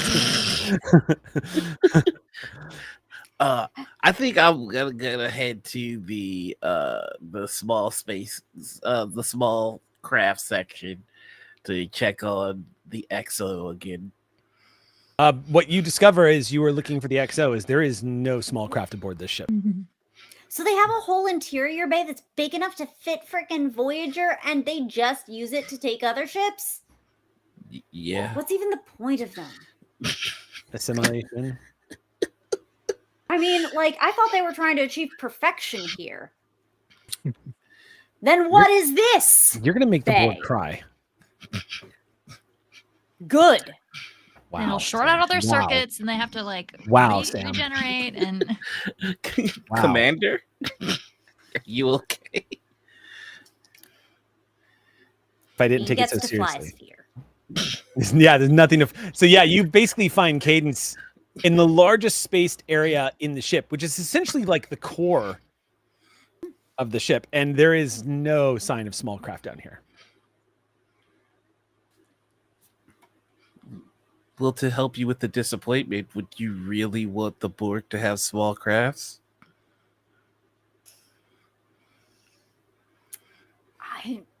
Look.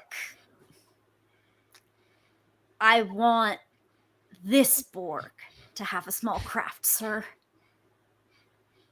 Just one. That's actually why I came down here to talk to you. With this mission and all the unknown variables in it, it may be useful to be aware of what you're able to do. I know I can see that you're uncomfortable. Why could that ever be, sir? Probably because you're a Borg.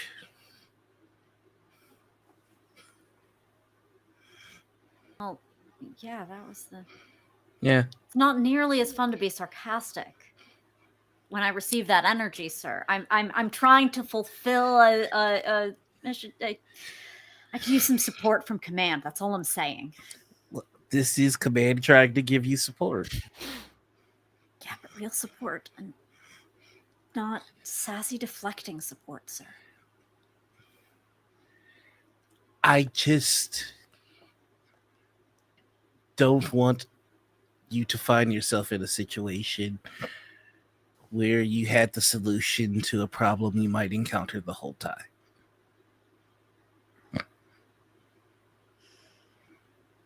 Also, I saw I saw the look on your face when I was inquiring about Prism about assimilation. I can tell you that I have no intention of assimilating any non-Borg life forms.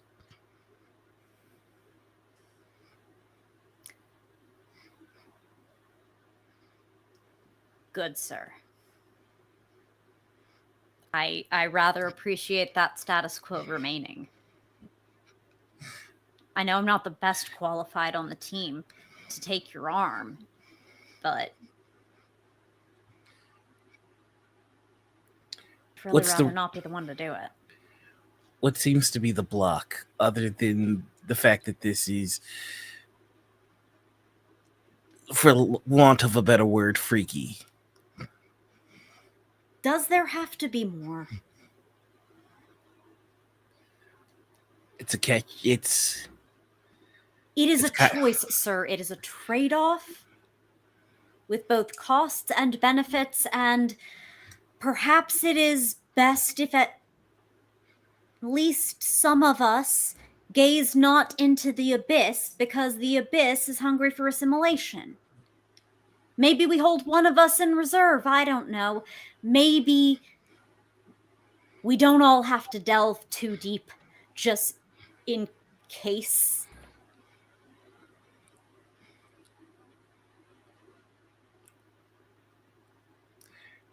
Surely you could understand the curiosity in wanting to know the motive of that decision.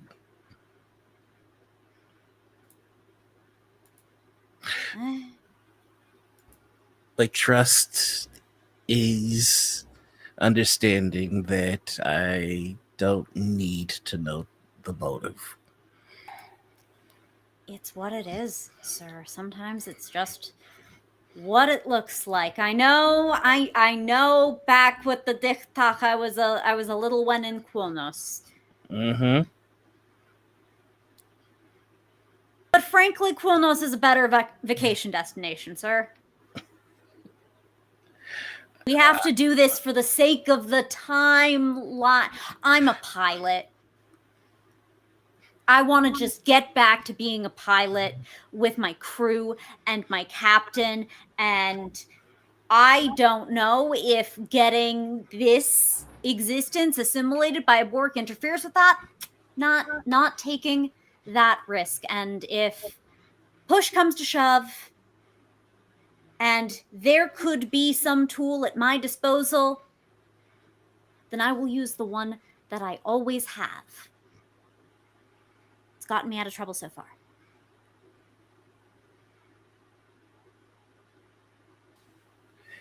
You know, there's a maddening question of whether the so far that you've encountered and lived counts in this existence. As long as it's still me and I can still sass, I think there's hope. Then status is good, because the sass is coming in full force. But the small craft, echo, are not. You know, oh yeah. Perfect. I think he's just gonna nod and walk off. And I walk away. I turn and walk away. Liam! Yeah. Cadence, no small craft to be found on the ship, unfortunately. But yes, docking bays and areas where there are areas where entire ships can be brought into the interior and either disassembled or assimilated themselves. Yeah, but none in here right now. None in here right now. No. Yep. Sulfur. Yeah. I'm already a Borg. All right. Well, unless anybody has anything else. You can take a spin at the helm. It basically feels like a small ship because your whole brain is in there. The whole ship is your whole brain. It feels smaller. You can come Sphere up here. 600 meters in diameter. That's a really big. It's a scale 7 ship. This is Really considered big. It can fit an intrepid, an Yeah. already big ship, a lot of people ship. Inside of it, you can matryoshka these ships. Yeah, a sphere is larger than a galaxy class starship. But no, it's a good point. I'll sit by you and live vicariously through you getting to pilot a ship that you're happy about and bother you. You can piggyback in my brain real quick. It looks pretty cool. No. Staying out of brain things. Can I pull it up on screen, what I'm looking at? Sure. I'm going to pull up a screen. Once you turn me down, she won't ask again, but a screen comes up and I will show you what it looks Multiple like. digital projections of the forward view and the 360 view of the ship can appear at any particular moment at the whim of the Borg that is controlling it at that particular moment. Then while you work, I will watch that. I will sit on a panel and I will swing my leg kicking into your thigh just to bother you a little. Don't need anything further. It's just, Just- thudding noises against the cranial, against the plating along your leg. It's just making a tink, tink, tink noise. I'm chilling. Do we ever see Taeyeon while we're up here, by the way? Yeah, did that conversation continue at any point? I imagine that conversation sorry didn't continue. I mean, unless she asked more questions afterwards. I mean, she certainly could, and she could do it right in front of Cadence, and Cadence would never know. Because Cadence, Cadence has switched off and is not listening. I think realistically, if I can, maybe to take off some. I think not even just to take off some weight. I imagine this is kind of very easy for Tabine, but just to give me something to do. I think I'm gonna plug in as well and use long range scanners to keep an eye on the Borg cube. Okay, roll me reason science, please. Who would like to roll for the Borg sphere? I'll do it. Okay, Let's see. go ahead and make that D12 roll. Oh, great. I got 2 successes. I got a 7. Okay, 2 successes, 3 total. That's what. Okay. Just as you start coming in range of, you start entering the sector in which the system is in. The Borg cube has passed out of sensor range at this point. However, with your successful scan, you detect that there is a secondary Borg ship that is on your trajectory. It is not a Borg cube. It looks like it is a Borg vessel, though.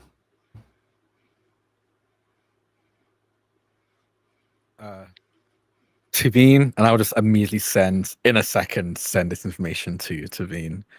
And just to remind players, since you're about to tell Tavine about this, if you ever need more information, don't forget momentum spends. If you need more details or anything else like that, never forget that, because I'm giving you bare minimum of what the computer is telling you. So, just a reminder.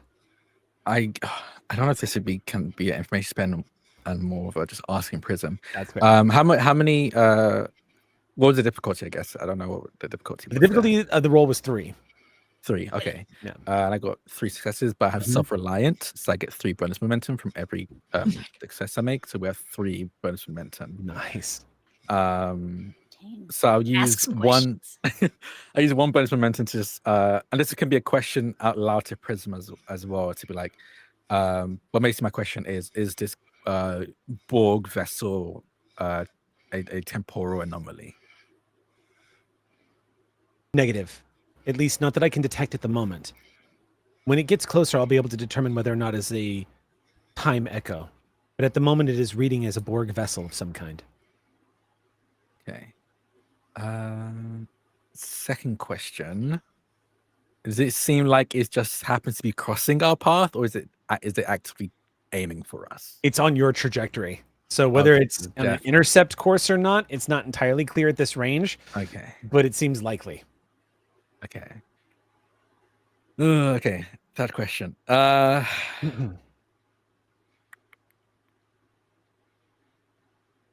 I guess this is not even quite a question. This is more of a rules question or a Star Trek universe question. Would it be possible for me to scan to check if they're like preparing for a fight? Would I be able to tell that in this same scan, or would I need to do another? Right scan? now, they're at least 12 light years from you. Okay. So it's not really, you can't really detect, even with the Borg's extraordinary sensor power, you can't really detect if their shields are up, if they have weapons armed, or what their situation is. Okay. So I won't have that count as a question, because that's something you would definitely just know. Okay. I mean, I can't think of any other question. Can anyone else think of a question for this final bonus momentum? Can you get scale or anything off of the scan Yes. with an information spend? Yes, you can get a scale. It is.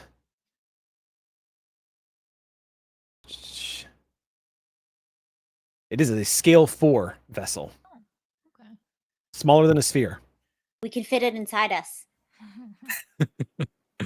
I could have a smaller craft. The anti-Borg is like, can we simply assimilate vessels like Pac-Man style? We just Pac-Man every vessel we come across, like power pellets. Oh god, now I've just completely recontextualized Ruin the Dump Shuttles. Anyway, moving on.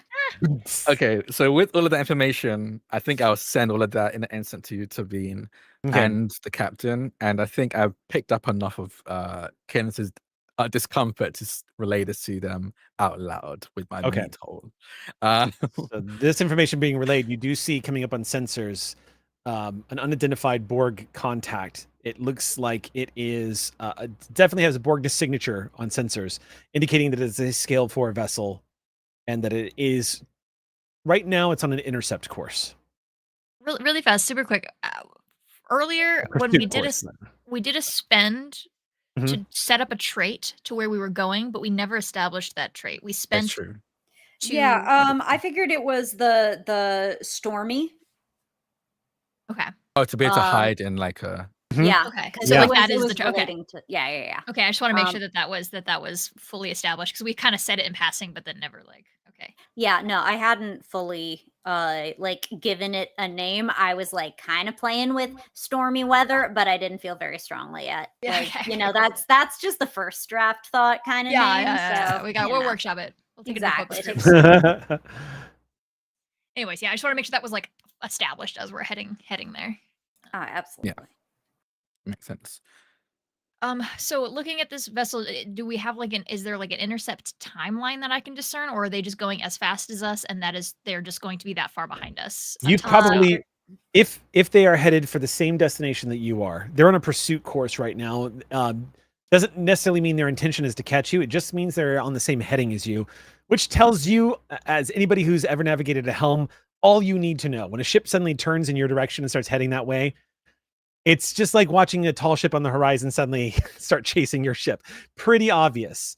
Yeah. But that, actually, let me have you do this, Taveen. I'm going to have you roll. I don't know what I'll have you roll for this, actually. Helm, astronavigation. No, this would be drive, more. Space theory, evasive maneuvers. I think what I would have you do is roll Insight Con. Okay. The difficulty of this is going to be 2. Okay. Did any of those focuses come into play? Unfortunately, no. Okay. This is a con roll, so could I spend one of our momentum to buy a die, because then I get a reroll? I don't know. Could ya? I would love to.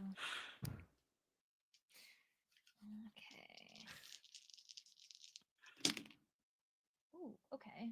Where's my number even? Con. Okay. Suspense. Okay. 2 successes. Eat your mic. What was that? 2 successes. I rolled 2 8s. Okay. All right. With Insight Con check, here's what you would know as a Helms officer. Borg cube. If the Borg cube dispatched a smaller vessel that is now on a pursuit course, as a Helms officer, the assumption then that Taveen could logically make here is that The Borg probably did see you all, perhaps didn't know what it was detecting, and dispatched a scout craft to come and look. Okay. So that's the most likely scenario here.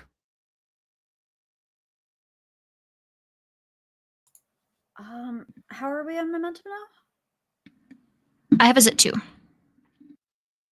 How do we feel about the momentum spent of like, when do they get in range of realizing that we're collective, a thing they can pick up from sensors at a very great distance, but that they can't connect with us? Because if they are Borg, and goddamn, do they ever tell us they are? That's gonna distract. That's red alert right there. So how far away until they figure that out? Yeah, yeah. Information spent. How close do they have to be for us to figure? Or is that something we can check our brain Well, I think that collective would be the knowledge? flavor of. Oh, okay, yeah. So I'm sorry, what is the question exactly?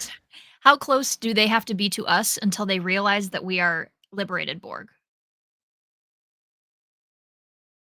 Technically, they just have to be within communications range.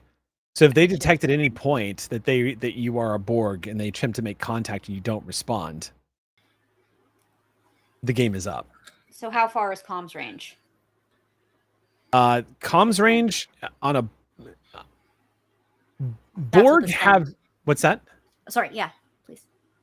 Borg have to the drone. They have built-in subspace neural transceivers, meaning that each drone could potentially function as a subspace array unto themselves to be able to detect messages from deep space. In other words, all they have to do is realize that you're a Borg. They have the same sensor technology that you all do. So all they need is a good lucky roll to determine whether or not you are, because right now they can't overtake you. You're traveling at the same speed they are. So they can't overtake you. So when you reach the colony is when they're going to start finally gaining. And then it's probably just going to be maybe 24 hours tops before within that 24 hours, I should say, more likely closer to 16 hours before they're able to determine whether or not you are actually connected to the collective. Okay, because we can see them being Borg from here. We got help from Prism, didn't we? Prism was the one that let you all know, but also, to be blunt, your PCs. Like you guys are a cut above the standard drone that is scanning right now. What would I have to roll to find the means to make our ship look damaged in the way that it would make our communications look compromised, or the reason that we're not able to connect is because of the damage that would be apparent on the ship? All you would need to do is literally power down and communicate, keeping in mind that if communication, this is the tricky thing about the Borg, if communications go down on the ship, they can still communicate with the drones that are on the ship. Right. So if y'all don't respond, then the game is up. If they feel like you're not connected to the collective, which you are not, the game is up. Mm-hmm. And there's no kind of damage that could sever that connection? It's possible if there was subspace interference of some kind, which you could possibly create, but the Borg are incredibly gullible. If you try to deceive them tactically, they're usually on top of that. But if they're talking to other drones that are reporting back that there is an issue with communication, they're more likely to investigate and believe at the same time. They will trust but verify. Okay. Which means in a Borg situation, the best case scenario, Jaren, is a delay action. The Borg are just not, it's easy to trick them. It's not easy to fool them. Do you know what I'm saying? Like you can buy yourself a moment or two. Maybe we could have in the wings if we get communicated help, we've been separated from the collective. We want to get back in, and then it will delay damage at least. Yes, Sam?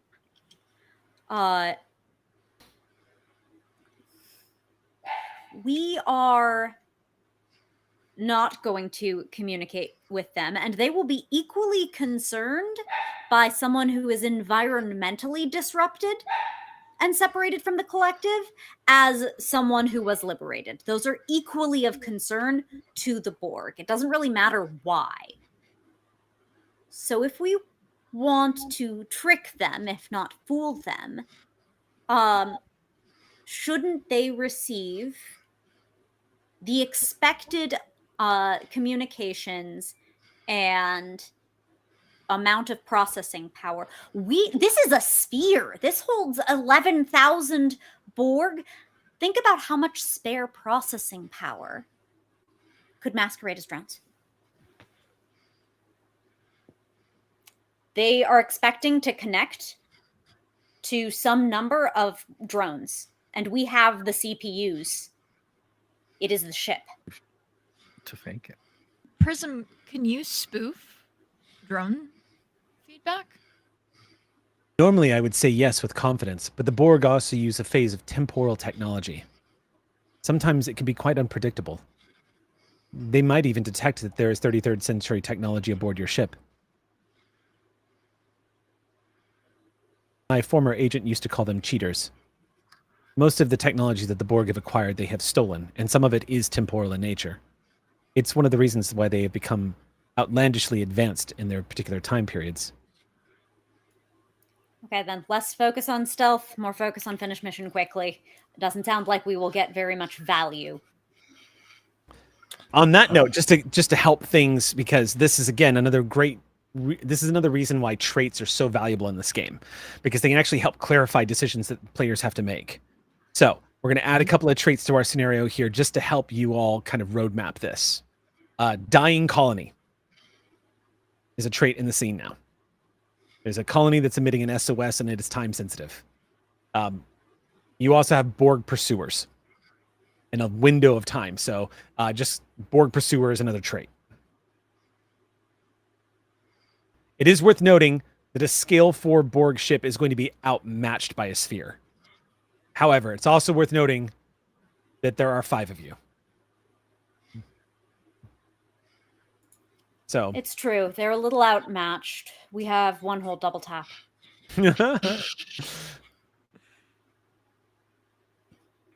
Okay. Well, in that case,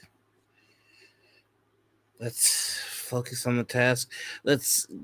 Have we gotten close enough to get a more thorough scanning of the colony? If enough time has passed, if we Not yet. No, it's technically still within. It's still within there. like, Okay. Yeah. So we So can then take the I time think- skip and then arrive at scanning distance, shall we? Yeah, I think we just Yeah. wait Yeah. until we can get more information. Okay. In which case, you in 24 hours time, you all are adjusting. Real quick, because it was posed, but then somebody jumped in and we lost the thread. But I want to see, was somebody going to check to see what was somebody going to check and scan themselves, or were we moving on from that? Because I'm fine if we move on from that, but I just wanted to follow up with it because we got interrupted. Tavine, that'd be you. The other two have already rolled their d12s. I do think, despite her finding this quite calming, is also actively ignoring the part of the that her body is a weapon of mass destruction right now, and probably would not have worked.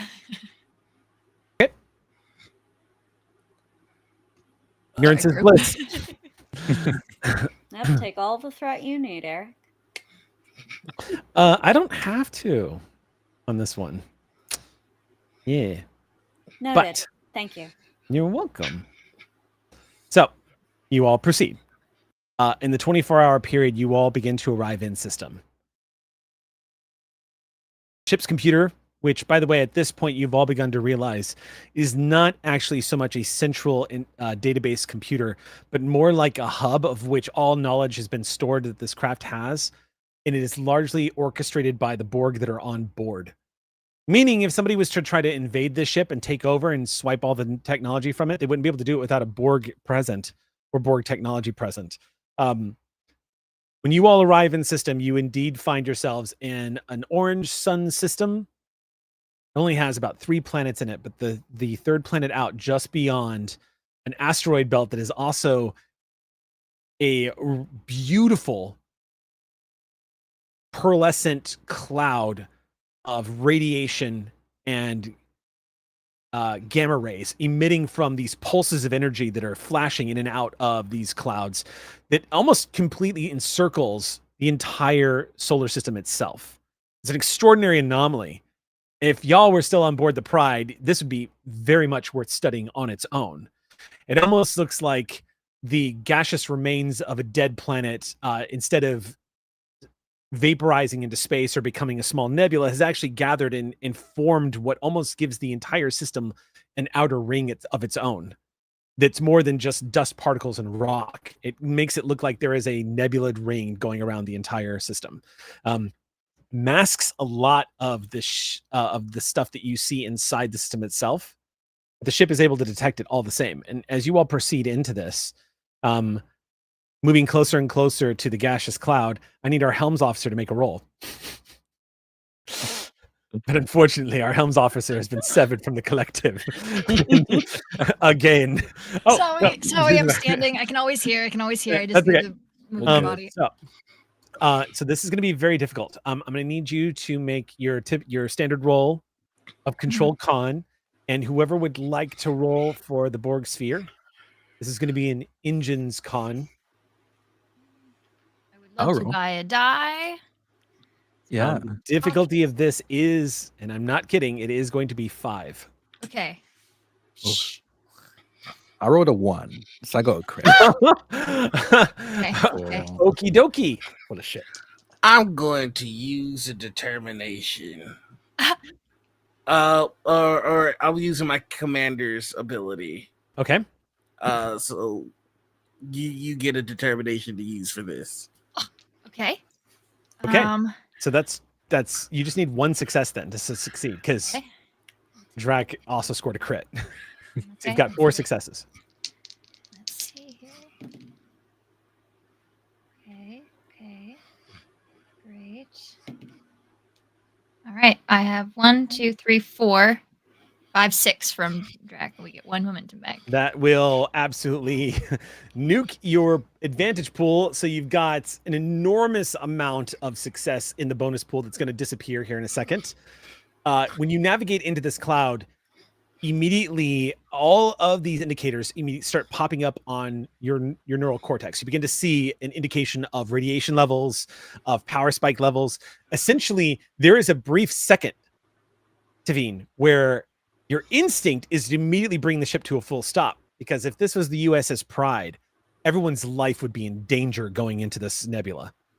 The sheer amount of gamma radiation that is flooding outwards, that has somehow been contained in this nebula, is well past the recommended safety limits of standard ship shields on board a Federation starship. Shields on a Federation starship would probably only last maybe 5 minutes in this space. However, as the Borg sphere begins to slip into it and its defensive protocols become active, 2 things take place. First of all, the interior of the ship begins to glow a bright green as energy begins to flood into the interior, and each of you become aware, each one who's still connected becomes aware of the interior of the ship almost has interior shielding that begins to layer over itself again and again, and radiation protocols are kicking into gear for the entire vessel. And you slide easily with the advanced sensors. This cube does not behave the way a starship does. A starship, you have a fore and you have an aft. This sphere, however, not cube, the sphere, however, any direction you want to go at any particular moment, you go. You have momentum in any direction at any given moment. It only takes a few moments for it to adjust, and it will simply travel. And it's tactically advantageous, to say the least. You find it absurdly easy to navigate through this nebula asteroid belt in a ship of this scale that would put some of the finest Starfleet helmsmen to shame. As you spin around the tops of some of the asteroids and move through some of these great rocks and move through this nebula space, you emerge on the other side to see the rest of the solar system in front of you. And immediately sensors fixate on one planet and zoom in and reveal the planet that you had scanned. And as that happens, you start to see data feedback coming in. There are indeed life forms on this planet. Sensors is detecting 812 life Whoa. forms. Also, what's detected on this planet is the faintest transmission coming from one of the oceans at a depth of roughly 16 miles. The surface of the ocean itself is registering as highly acidic. Also looks like the planet is covered in clouds of acid rain and other noxious gases that would kill any biological life form instantly. At least the ones you have on record. But the Borg sensors are detecting presence of microbial life. Most of them are on the small portions of land. Curiously, though, I'm going to have you make one more sensor scan. Whoever would like to make this. And it is going to be your reason science plus the ship's. Reason I- science? I was scanning initially. Okay, so I it's can sensor manage science for you guys then, if you would, please. that. Science. Okay. It's not great. Let's see. Yeah, I only got one success on my end. Yeah, Okay. that's the crew of the USS. We're not built for this shit. Yeah. That's fair.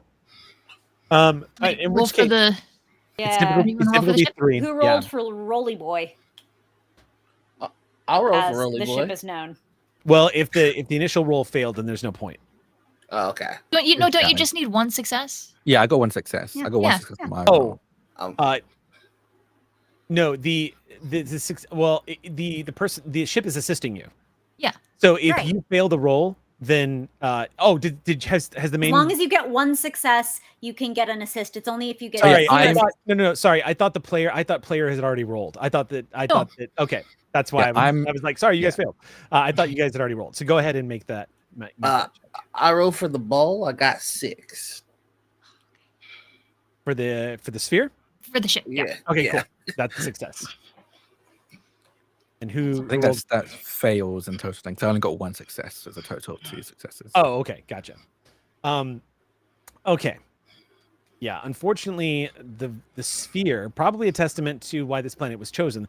The sphere, curiously, cannot penetrate the depths of the ocean. Instead, the sphere detects minor changes in both temperature and water composition at a depth of about 300 feet, and then sensors are dead beyond that. It's not registering anything else except for the presence of 812 possible life form readings. And Could this ship submerge in this? That's my sister. technically, yes. Yes, there's nothing stopping a Borg sphere from submerging into the ocean. I don't need a collective link. We're locked in. So I think to that effect, you start seeing Cadence pulling up on the little screeno the specifications for pressure and liquid tightness.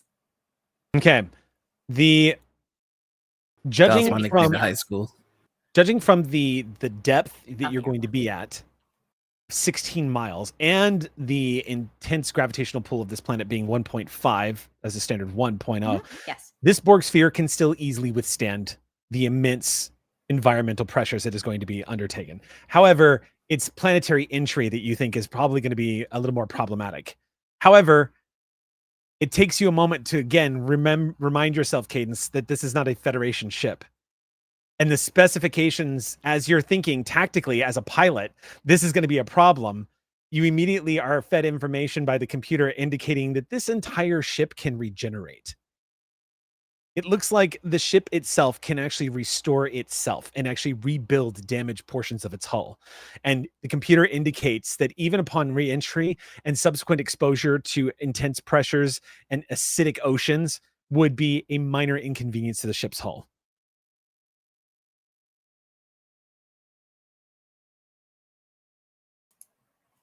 Wow, there's not even you break it, you buy it on these things.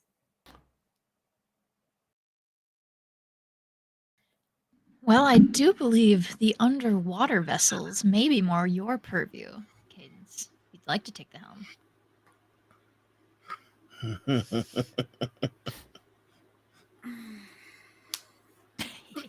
This, you know, terrestrial flight really is more my thing. There are no cracking noises at any point. There's actually just one little screech at one point, some metal on metal. There's just the sound of servos as you. But I suppose if you insist. I will slide over to the co-pilot seat. In other words, you move about Please. 1 foot to the left. Yes, exactly. As Caden Right, steps but now 40 she slide. can do the kicky leg. Mhm. We slide. Yes, exactly. Yeah. Now I'm bonking you with my foot. Yeah.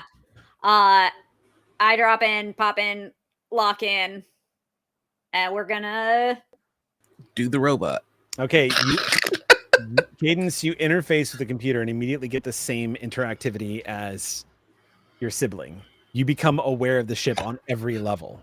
You become aware of the exterior. You can see the ins and outs of the vessel itself. You're even aware of the long-range sensors, and you are getting in real time not only an exact measurement of distance, but a feel of that distance. You are, for all intents and purposes, the ship, and the ship is you. And you can sense the presence of your sibling here as well. Interlinked with the vessel, you can actually experience the decision-making and the experience of the pilot that is with you in the system in real time. So I can fully, on every level, actualize for the first time in the history of a Borg vessel the sentiment, drive her like she's stolen. We're testing the inertial dampeners immediately. Like, if this doesn't feel like you just gunned it, pedal to the sphere, then, kolakavod to the Borg, they put it together because that is what Cadence is testing. We're just gonna dunk, splish a splash, taking a bath. Like, we're going hard into it. I have been informed she'll recover from this. We're going. We are putting the zip in it. Okay. Anybody, if anybody was capable of walking the surface of this planet and looking up at the sky, they would see a scale 7 fireball Borg sphere crashing through the upper atmosphere, breaching clouds of acid rain and trailing purplish greenish flames in its wake as it interacts with the gases of the upper atmosphere, causing a spectacular display of inferno to erupt outside the hull of the ship. Interior of the Borg vessel, you all start becoming aware of the exterior hull and its temperature as it starts to skyrocket. The interior of this planet, as I said, was roughly about 200 degrees Celsius. Making entry at this speed in order to breach the upper atmosphere is sending this sphere into temperature levels that are equivalent of just on the outskirts of the corona of a sun, as you guys are starting to see these temperatures erupt around the side of the ship, and then finally surpassing that temperature. As the Borg, you're seeing indications coming up all over the front part of the sphere of damage being done to the hull and energy being instantly compensated and directed into that space, and for minute force fields being activated all over the vessel.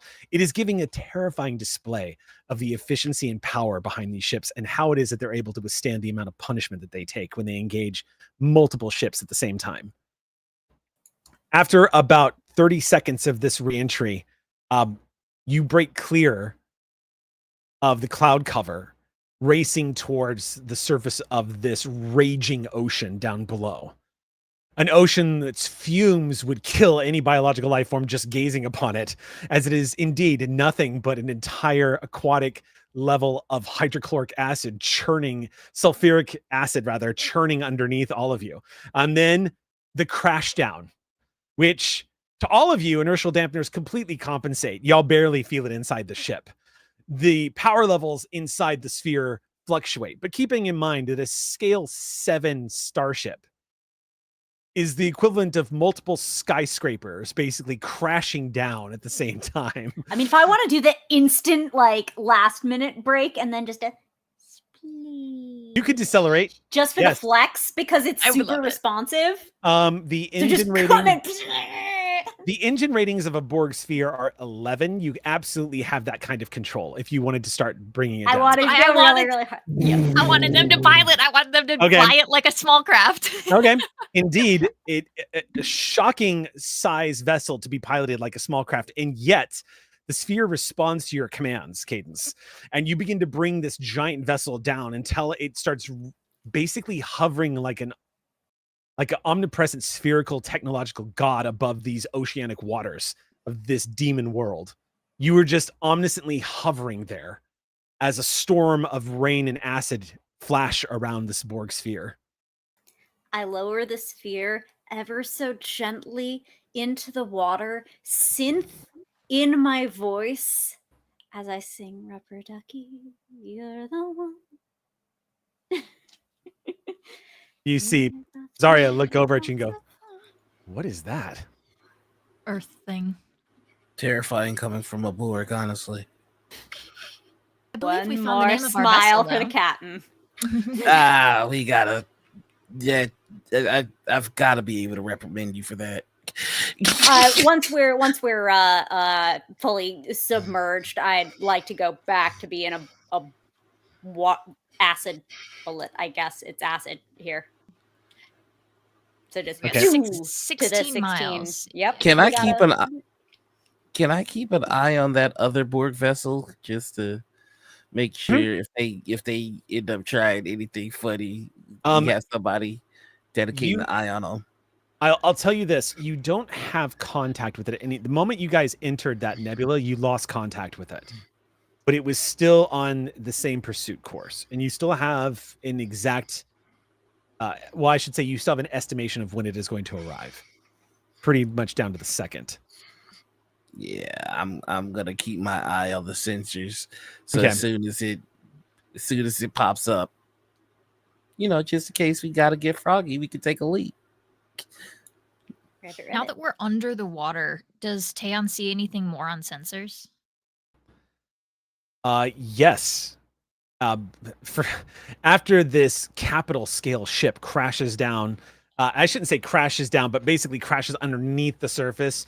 Again, if you can imagine a Borg sphere lowering and submerging like a great submarine down into the acid ocean. As you begin to descend, it's quite the experience, Cadence. You and your sibling are both still capable of seeing everything, even though you're entering into the darkness of this ocean. It is mostly covered by clouds. You are still capable of seeing just this thick water that is all around you, just devoid of all life. And as you get closer and closer, sensors begin to detect what would appear to be some kind of barrier about 300 feet down. It's inconclusive at first, but as you grow closer, it looks like it is, for lack of a better way of explaining it, an entire barrier of some kind of silt that has according to scans, seems to span the entire distance of this hemisphere. It looks like it is essentially probably from a series of varying water pressures and density. Is that the temperature change we've? It looks like there is you can't scan the other side of it, but you are detecting this barrier itself that looks like it interacts with and causes what on visuals to be almost like a pearl, looks like a pearl in the ocean. It just looks like the surface of a pearl in front of you that spans as far as the sensors can look and see out in every direction. It's not registering as solid. It's more of registering as like a cloudy barrier of silt is how it's coming up on sensors. Should we knock? I think a Borg ship coming down without any communication might be scarier than a Borg ship coming down with communication. I say we reach out. We simply tell them we are not Borg.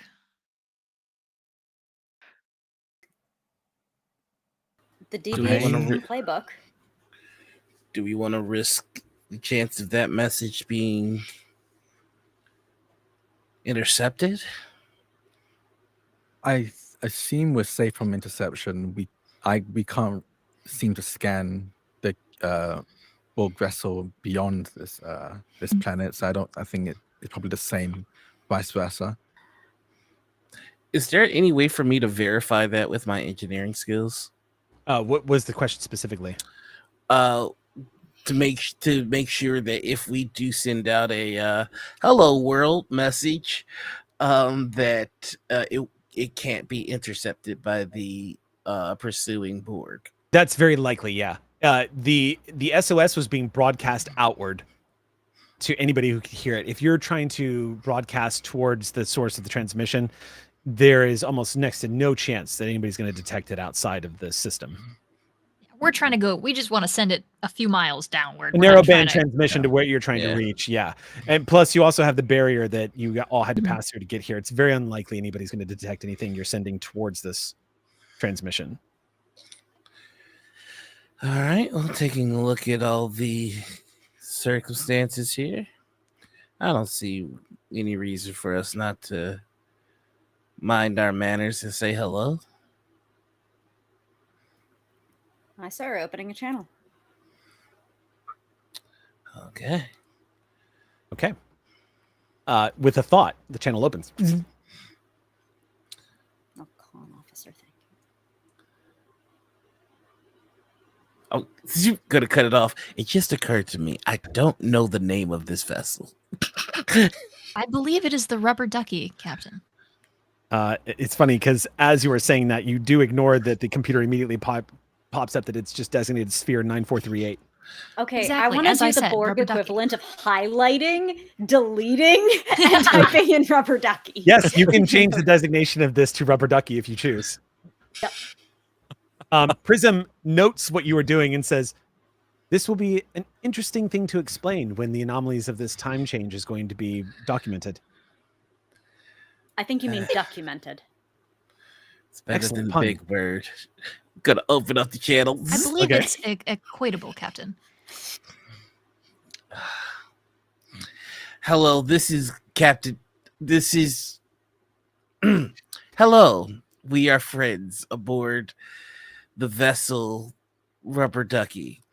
We caught wind of your distress signal, and we are looking to help. I know our appearance might be somewhat intimidating, but our intentions are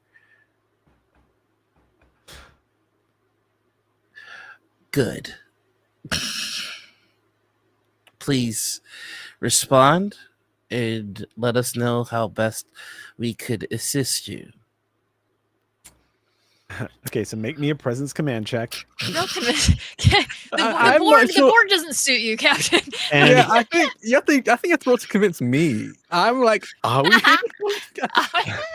You had me at the good ship Rubber Ducky. Who will ever be threatened by someone? Who would believe that Borg Sphere would be like honest to dog Borg being like, we are the Rubber Ducky. You know what? I love when the dice tell the story. That's only one success. That's a 16 and an 18. Wait, is there sphere like communication score goes in? Like, isn't that a thing? Comms is a thing? So that would normally be to break through, and it would be if the ship was trying to break through interference or anything like the ship would assist if you were trying to break through interference or trying to use it to not be jammed or some such, to security protocols, et cetera. In this case, a ship assist from a Borg vessel might actually work against you. Let us in. Yeah. We're good. Yeah. So the difficulty of that roll was going to be 5. Oh, yeah. Because fair. keeping in mind, like the circumstances, this is a species that has literally been traumatized by the Borg, and a sphere has not only found them but shown up on their doorstep. Is here on their doorstep. However, the language that was used in communicating and the fact that you stopped is all deeply contrary to what anybody would expect. We're waiting on their porch. We're not coming in unless they let us. We're waiting. Be So- polite. We saw sinners. You gotta let us in. It's not correct it's not correct as a GM to say that the failed roll equals a negative outcome here, because the circumstance is so extraordinary that I'm going to say the failed roll is not going to get you an immediate reply. But if this was an episode of Star Trek, you would cut to the alien species who are probably huddled together thinking their lives are about to end, looking at each other in absolute bewilderment and wondering if their universal translators are functioning. They say rubber ducky. Surely we misunderstood, right? Yeah, their special equivalent to rubber ducky and how that translates is whoever knows. However, you have to imagine that right now, even the most open-minded member of their culture is going, the Hello? fuck? Captain, perhaps we should tell them we are not Borg. The Borg have new tactics. Do you think that would help? I mean, I feel Unclear. like. Well, don't they Borg constantly say we are Borg? Well, if we tell them we are not Borg, maybe that it will be convincing. Well, that's exactly what a Borg that doesn't want you to know that they're a Borg would say, isn't it? No, Right, I believe but a we've never Borg would just encountered one say. of those. I believe a Borg would simply say we are Borg, regardless of the scenario. Okay, well, here we go. Tell them we are appreciating their resistance and that we have no intent to assimilate. I don't know, sir. We don't want to assimilate you. We are not Borg. We appreciate your resistance. It's not futile. We used to get Jared out his buddy. I don't know what's going on with Jared here. Yeah, Jern is not doing well with being a Borg. No, in all honesty, the awkwardness and all of that is actually the bizarre awkwardness and comic nature of everything that Jared is saying is actually really working for you guys right now, because it is the polar opposite of how a Borg would be communicating. So we did like mute the call while Tavina's giving suggestions, so like muted and like far from the microphone. It's like, tell them their resistance is appreciated. Your resistance is appreciated. So funny. That needs to be a fucking mug for StreamPunks if ever. Your resistance is actually, yeah, everybody at home, your resistance is appreciated. Yeah, that Your is resistance like is appreciated. the merch store Really for is. StreamPunks. Your resistance is appreciated. There is a long pause. And after a moment passes where you're not sure if transmissions are getting through the depths of the ocean, there is a timid reply. The voice is heavily modulated, like it is using a technology to communicate through a vocal box that is not normally capable of communicating in a way that any other life form might be able to hear. Very similar to what the Tholians use, but not quite as grating or as uncomfortable as the Tholians. Instead, it sounds more like a very harmonic, modulated voice. That it almost sounds like it is a slightly, like somebody speaking with a slight auto-tune on as they are speaking to you. And you hear this melodic voice go, "This is Lazui. Am I speaking to someone?" I think I got this, guys. Yes, this is not a Borg on the rubber ducky, the vessel. I know the name sounds silly, but we are here to help, and we are trying to be disarming. Captain, I think you can be yourself at this point. We've gotten the response. Well, I don't want to tell them that I'm federal. Oh, wait, 1 second.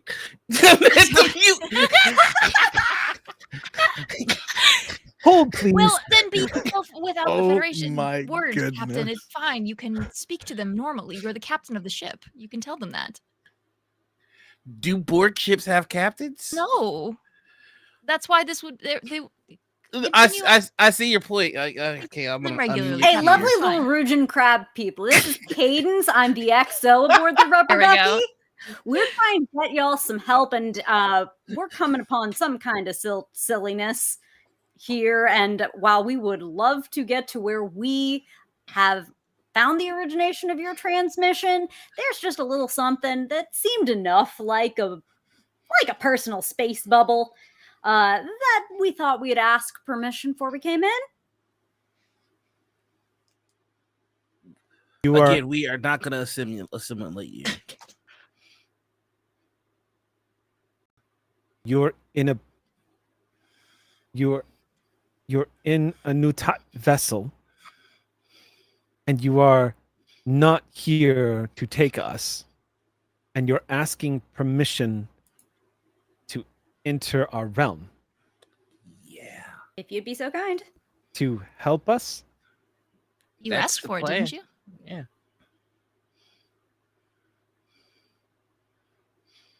Could you stand by for just one moment as I confer? Totally. Absolutely. Yeah, Again, cool. not the Borg, like my cap said. Not Borg. The Borg. We appreciate your resistance.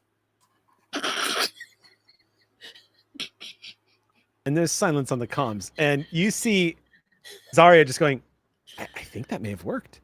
I think it may be going well. I don't know. If I was Federation Colony and the Borg showed up and this is what I heard, I mean, the lunacy of it alone would invite me to just invite them in. I mean, Okay, you know how there's like a hold screen that has like the Federation little Logo, chevron thing? Can Cadence take the time, edit, get a nice little like Some little Borg graphic script? design. We appreciate your resistance. Cadence, no joke, because, graphic displays are kind of a minor thing, and this vessel responds to your thought. Mhm. You immediately pull images from your memory and place them as you see fit, and the answer is yes. Awesome. You can get that hold screen if you so choose. Eat your It's like a little heart out, rotating. Canva. Assuming there is a visual component to this communication on their end, you Yep. could send that image, yes. Yes, Oh, that's boy. now officially while we're That's like while On we're our waiting. Zoom window. Yeah. Okay. Mhm. Okay. With a Suck rubber in duck icon Photoshop. somewhere. You begin to broadcast that. Eric, when you told us to have fun with this last week, is this what you mentioned? It makes me regret having not done this sooner. Why did I wait till like the twilight of the campaign to break this out? I don't know. Wait. If we had crew on this, it really is the lower ducks. It's oh my, we're the lower ducks. We've Yeah. gone underwater. We are the ducks. Blub blub. I hate it here. You were having I so will much fun never earlier. die. Yeah, now the YouTubers. If you're watching on YouTube, yes, that's you. You're the lower duck. A few moments later, and you finally hear a reply from this Lazui, who says, "We grant you permission to approach. The barrier you are approaching is a naturally forming river that protects the interior core from the acid layers of the ocean above. Your vessel will cause a breach. Its size is too large. If you have some other way of reaching us, What is it exactly you need assistance with? Perhaps we can find our a way to do so without harming your river. our colony has experienced a sudden surge of power, which has caused a cascade failure across our entire power grid. Within the next day or two, we expect that the enforcement shields that we have around the colony will fail utterly, and we will all be destroyed. Oh, wait. Captain, did you guys did Jaren and Tan share the abilities they learned that they had? Mm-hmm. I don't think I brought it up. Well, I probably Jared for Jared sure did. Yeah. Captain, isn't this version of yourself able to connect with technology without coming in contact with it? That is the case. We should probably warn them about what we look like. Also, to clarify, you still need to be in proximity. You just don't need to Oh, touch okay, the technology. okay, Yeah. I see. If I recall, then. board transporters are buck wild. They are buck wild, yes. They are Board buck transporters wild. board transporters are not quite they're equivalent. They can't do some of the bullshit that Dominion transporters can do, but they are up there. Yes. You could Yeah, They have you could- replicators? you could easily what's that? No, next. Yes. Borg transporters could easily beam down to. You would just need coordinates, but because you're not it's difficult. You're not picking up the coordinates of the transmission because of the interference. But if you had coordinates, you could easily beam down to where they are, even through the water. If they just tell me where it is, I can be. Is my Borg physiology compatible with this planet, or will I get rusted, dusted? The biological part of your body would be instantly eaten alive outside in this atmosphere. All right. There are things that Borg can do to protect themselves from environments like this. Mm-hmm. And it's rarely seen because the Federation usually don't encounter Borg in planets like this, but you do have attachments and upgrades that you can add on that will protect the biological components of your body, essentially making your entire Borg body just look like Iron Man. All right. Well, we do have methods of dealing with extreme environments. If we can get the coordinates from them, I could attempt to connect to their shielding, see if I can't do a little bit of engineering, get everything up and running. Do the Borg have replicators? That's a very good question.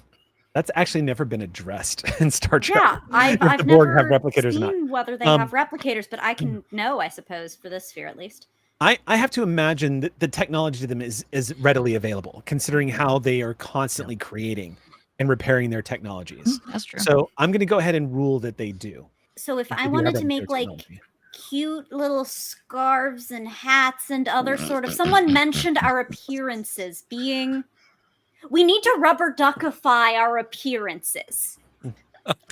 I see Jared like planning this tactical, like, send me into the heart of this environment hell. I'll find a way to fix it. Yes, with this top hat. Leslie, what type of infrastructure do you have down there? Are you in an enclosed space, or do you and your people exist in? Yes, we are inside of an enclosed colony space, an underground city, as it were. Oh, underground or in the water still? We are partially built into the side of a reef. Oh, Well, not a reef, but a cliffside. The universal translator seems to be struggling a little bit with what they're saying.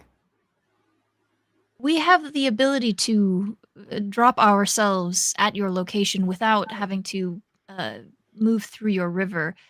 Yes, But we are we- familiar with Newtot technology. We have seen it firsthand.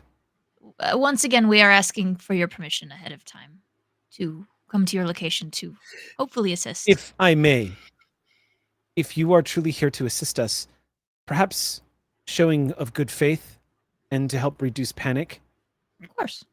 send only one of you, I believe. and then Sounds perhaps if we find a method of trust, the rest of you may follow. Is there anything else you need, supplies or assistance down there, or is it simply the power issues? Simply swift action. Okay. I'd like mute Captain. Do you approve of? I approve of these terms, of course. And I'm not wearing that top hat. You've got to be kidding me, Kaden. Okay, fine. So I guess you won't like, and they're starting to go through like. Tavine makes eye contact with Taeon. Like, are we good with Captain going alone? Security. I think they catch your look, and I think. I mean, wouldn't it be more than a look? It's the neural. No, mean, it's are just you a look making because up- we're not. Yeah, I if it's just don't a want look, all yeah. of you. I don't want all of you to hear what I'm thinking. I think out loud, Town say, I think right now the best we can do is put them at ease. I think it's very understandable and honestly to be kind of rather ridiculous if they weren't a bit cautious about us entering their space. So anything we can do to put them at ease, I think we should go ahead with. I just figured maybe we could negotiate for two if you felt the captain should have an escort. Is all. Zarya does interject here and say, I have to admit that Cadence's idea of maybe throwing some color on you guys would actually help. I mean, we all look pretty menacing. We're just wearing, well, this. It Commander, might give make me us the bow look like tie.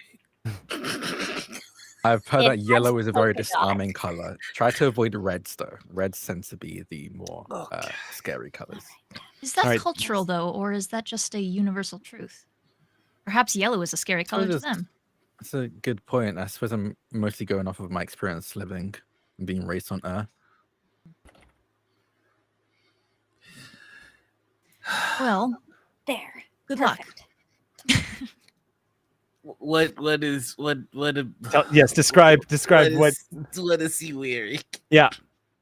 What did you just put this Borg captain in? Oh, well, so we negotiated successfully for the little Borg tie. So there's a little polka dotty Borg tie.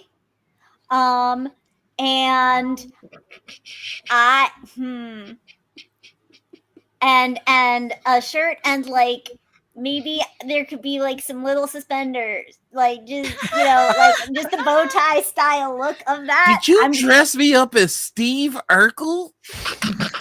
You Am went I to Urkel, Borg Steve in my- Urkel? In my mind, I was like, I guess the doctor would be Steve- pretty cool with this. Steve Matt's the Borkel? doctor would be like, Steve yeah, both Borg- sides. Steve are Oh yeah, Borg. that would have been There it another is. good bow tie like pull. I was just going through Yeah. Sam's mental repertoire of what looks do I know that go with bow tie? Whimsy. Yeah.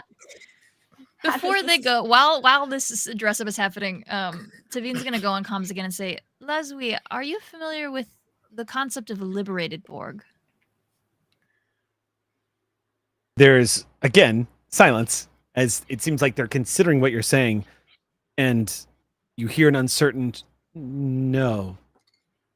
I am only asking so that you are not alarmed by the appearance of my captain when he comes to visit you.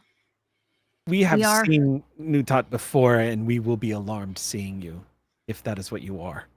Then I am We have never- preparing you to see, I suppose. This will be the first time we have had conversation. It is uncommon, but there are cases in which small individuals or small groups of Borg are able to sever their tie to the collective. I'm not sure I And- understand. I don't We know are- what this collective is you speak of. All of them, all of the ships that I'm sure have haunted you, they all operate under one collective. There was one Fine. ship.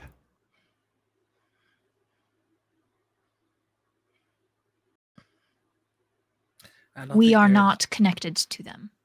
We are individuals. But our scans say otherwise.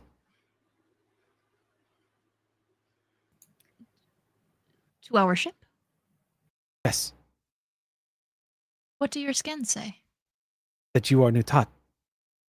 Yes, we will look that way, but we are individuals. I don't know. I think I'm gonna be looking good.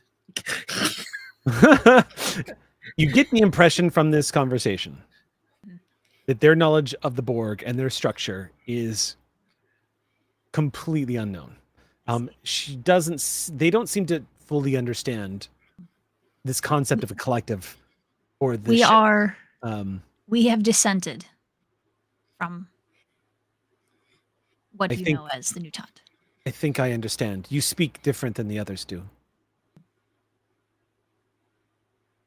I Do not know make- you will be alarmed, like you said, but I am preparing you for what you will see, but it is not what you will experience, what you are used to. Very well. We You shall will like await my you. captain. He is very kind. I Okay. guess I'm going to the transporter room. There's no transporter room. Oh You just shit, that's go. right. You tell the ship in your brain to go there and it'll send you. Yup. He's Coordinates are made- given. He's made an addition to the outfit. He's got a tweed blazer and a fist on his head. Oh my god. Yeah, You we're look going. as clownish as possible. We're going. Hey, full hey, 11. hey, hey. Bow ties are cool. All right. Cool. I'm gonna transport over.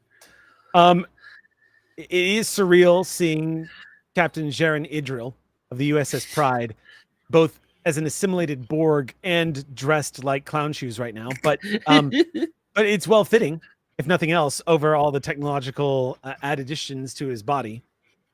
And you see in a rather abrupt beam out this curtain of green just, and he's gone. Moments later, Sharon, 16 miles down, you materialize at the coordinates, which is the interior of what looks like some kind of substation that is indeed the size of a city, because the place you beam into is a combination of magnificent structural, like metal structure and force fields. You beam into what initially looks like almost like a town square that is splayed out in front of you, where you see a collection of the most extraordinary life forms in front of you. They stand at roughly 4 feet tall, and each of them is covered in segmented plated shells, very crab-like, across their backs. They also have extended visual apertures, much like crabs do as well, each of them kind of extending outwards from their heads and large black orbs at the end of them. Their shells vary in coloration all over, though you do see that the younger seem to have a pearlescent coloration, giving them almost a rainbow-like sheen across the top of their shells, whereas others seem to have darkened with age or turned to certain reddish brownish colors. They indeed look like a small humanoid version of a sapient crab species of some kind, and they do seem to be adorned in what would appear to be tools and accoutrement that look like they are both tribal in nature and like a cultural, like a heritage sort of tributary decoration upon their bodies, maybe denoting clan or family. But you also see there's a lot of things like tool belts and such that are quite obvious to you as you stand out. There's also the kind of dark knowledge that's popping into your head because the Borg have full knowledge of this species from the decimation that they've done. They are all huddled. There's about 20 of them and one in the lead. And as you appear in front of them wearing your outfit, there's a series of clicking and buzzing sounds that emit from the shell of the center one that your translator is able to pick up. And it roughly translates to the Simon Tam line of from Firefly of the equivalent of, "This must be what going insane feels like," as you appear in front of them. And they stare. You see their eyes kind of fixate on you in disbelief as the rest of the community you hear the collective clacking sounds of clawed legs taking steps back in terror. But the lead, who is clearly Lazui, does not step back in fear. This one, they step forward. And from their clawed hands, which drop to their side, another pair of segmented insectoid looking like hands extend outward and form a hand symbol very similar, at least in gesture, to the Vulcan symbol as they greet you and say, "We welcome if you are friend. Are you friend?" With fear trembling in their vocal cords. It's an honor to meet you. I'm the captain, and I'm here to help. And that's a good button for the episode. Man, I can't wait to see the fan art of this one. Lemon Twist is already at work. I stole away to play Doctor Who at the end, baby. Yes! I hope the Doctor shows up.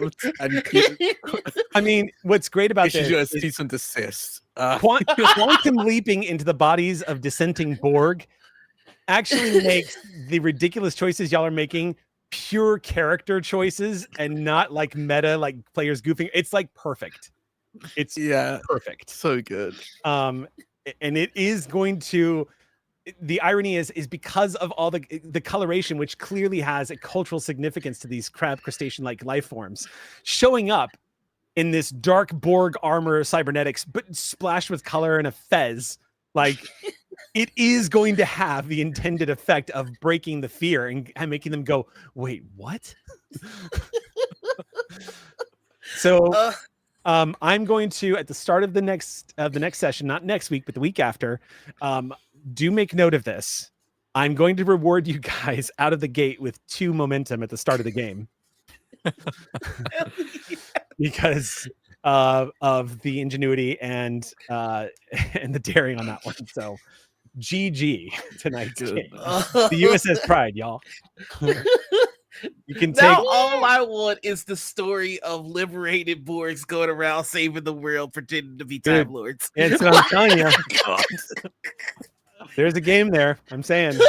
We'll have to have like a crossover episode with Doctor Who then. We'll have to, Oh, God. of, like, what is happening? A Time Kids I think this is board where kid. Time Lords come from, personally. Yeah. That's going to do it for tonight's episode of The Last Excelsior, everybody. Thank you so much for joining us. As a quick reminder, next week is Noirville. We got back-to-back Noirville next week, and then we will be back the week after. So thank you again for joining us and supporting the StreamPunks. Thank you to all of our super punks. We're sorry we didn't get to spend any Ox points tonight, but you're with us in spirit as always. We will catch you all next time. Until then, friends, hailing frequencies are closed.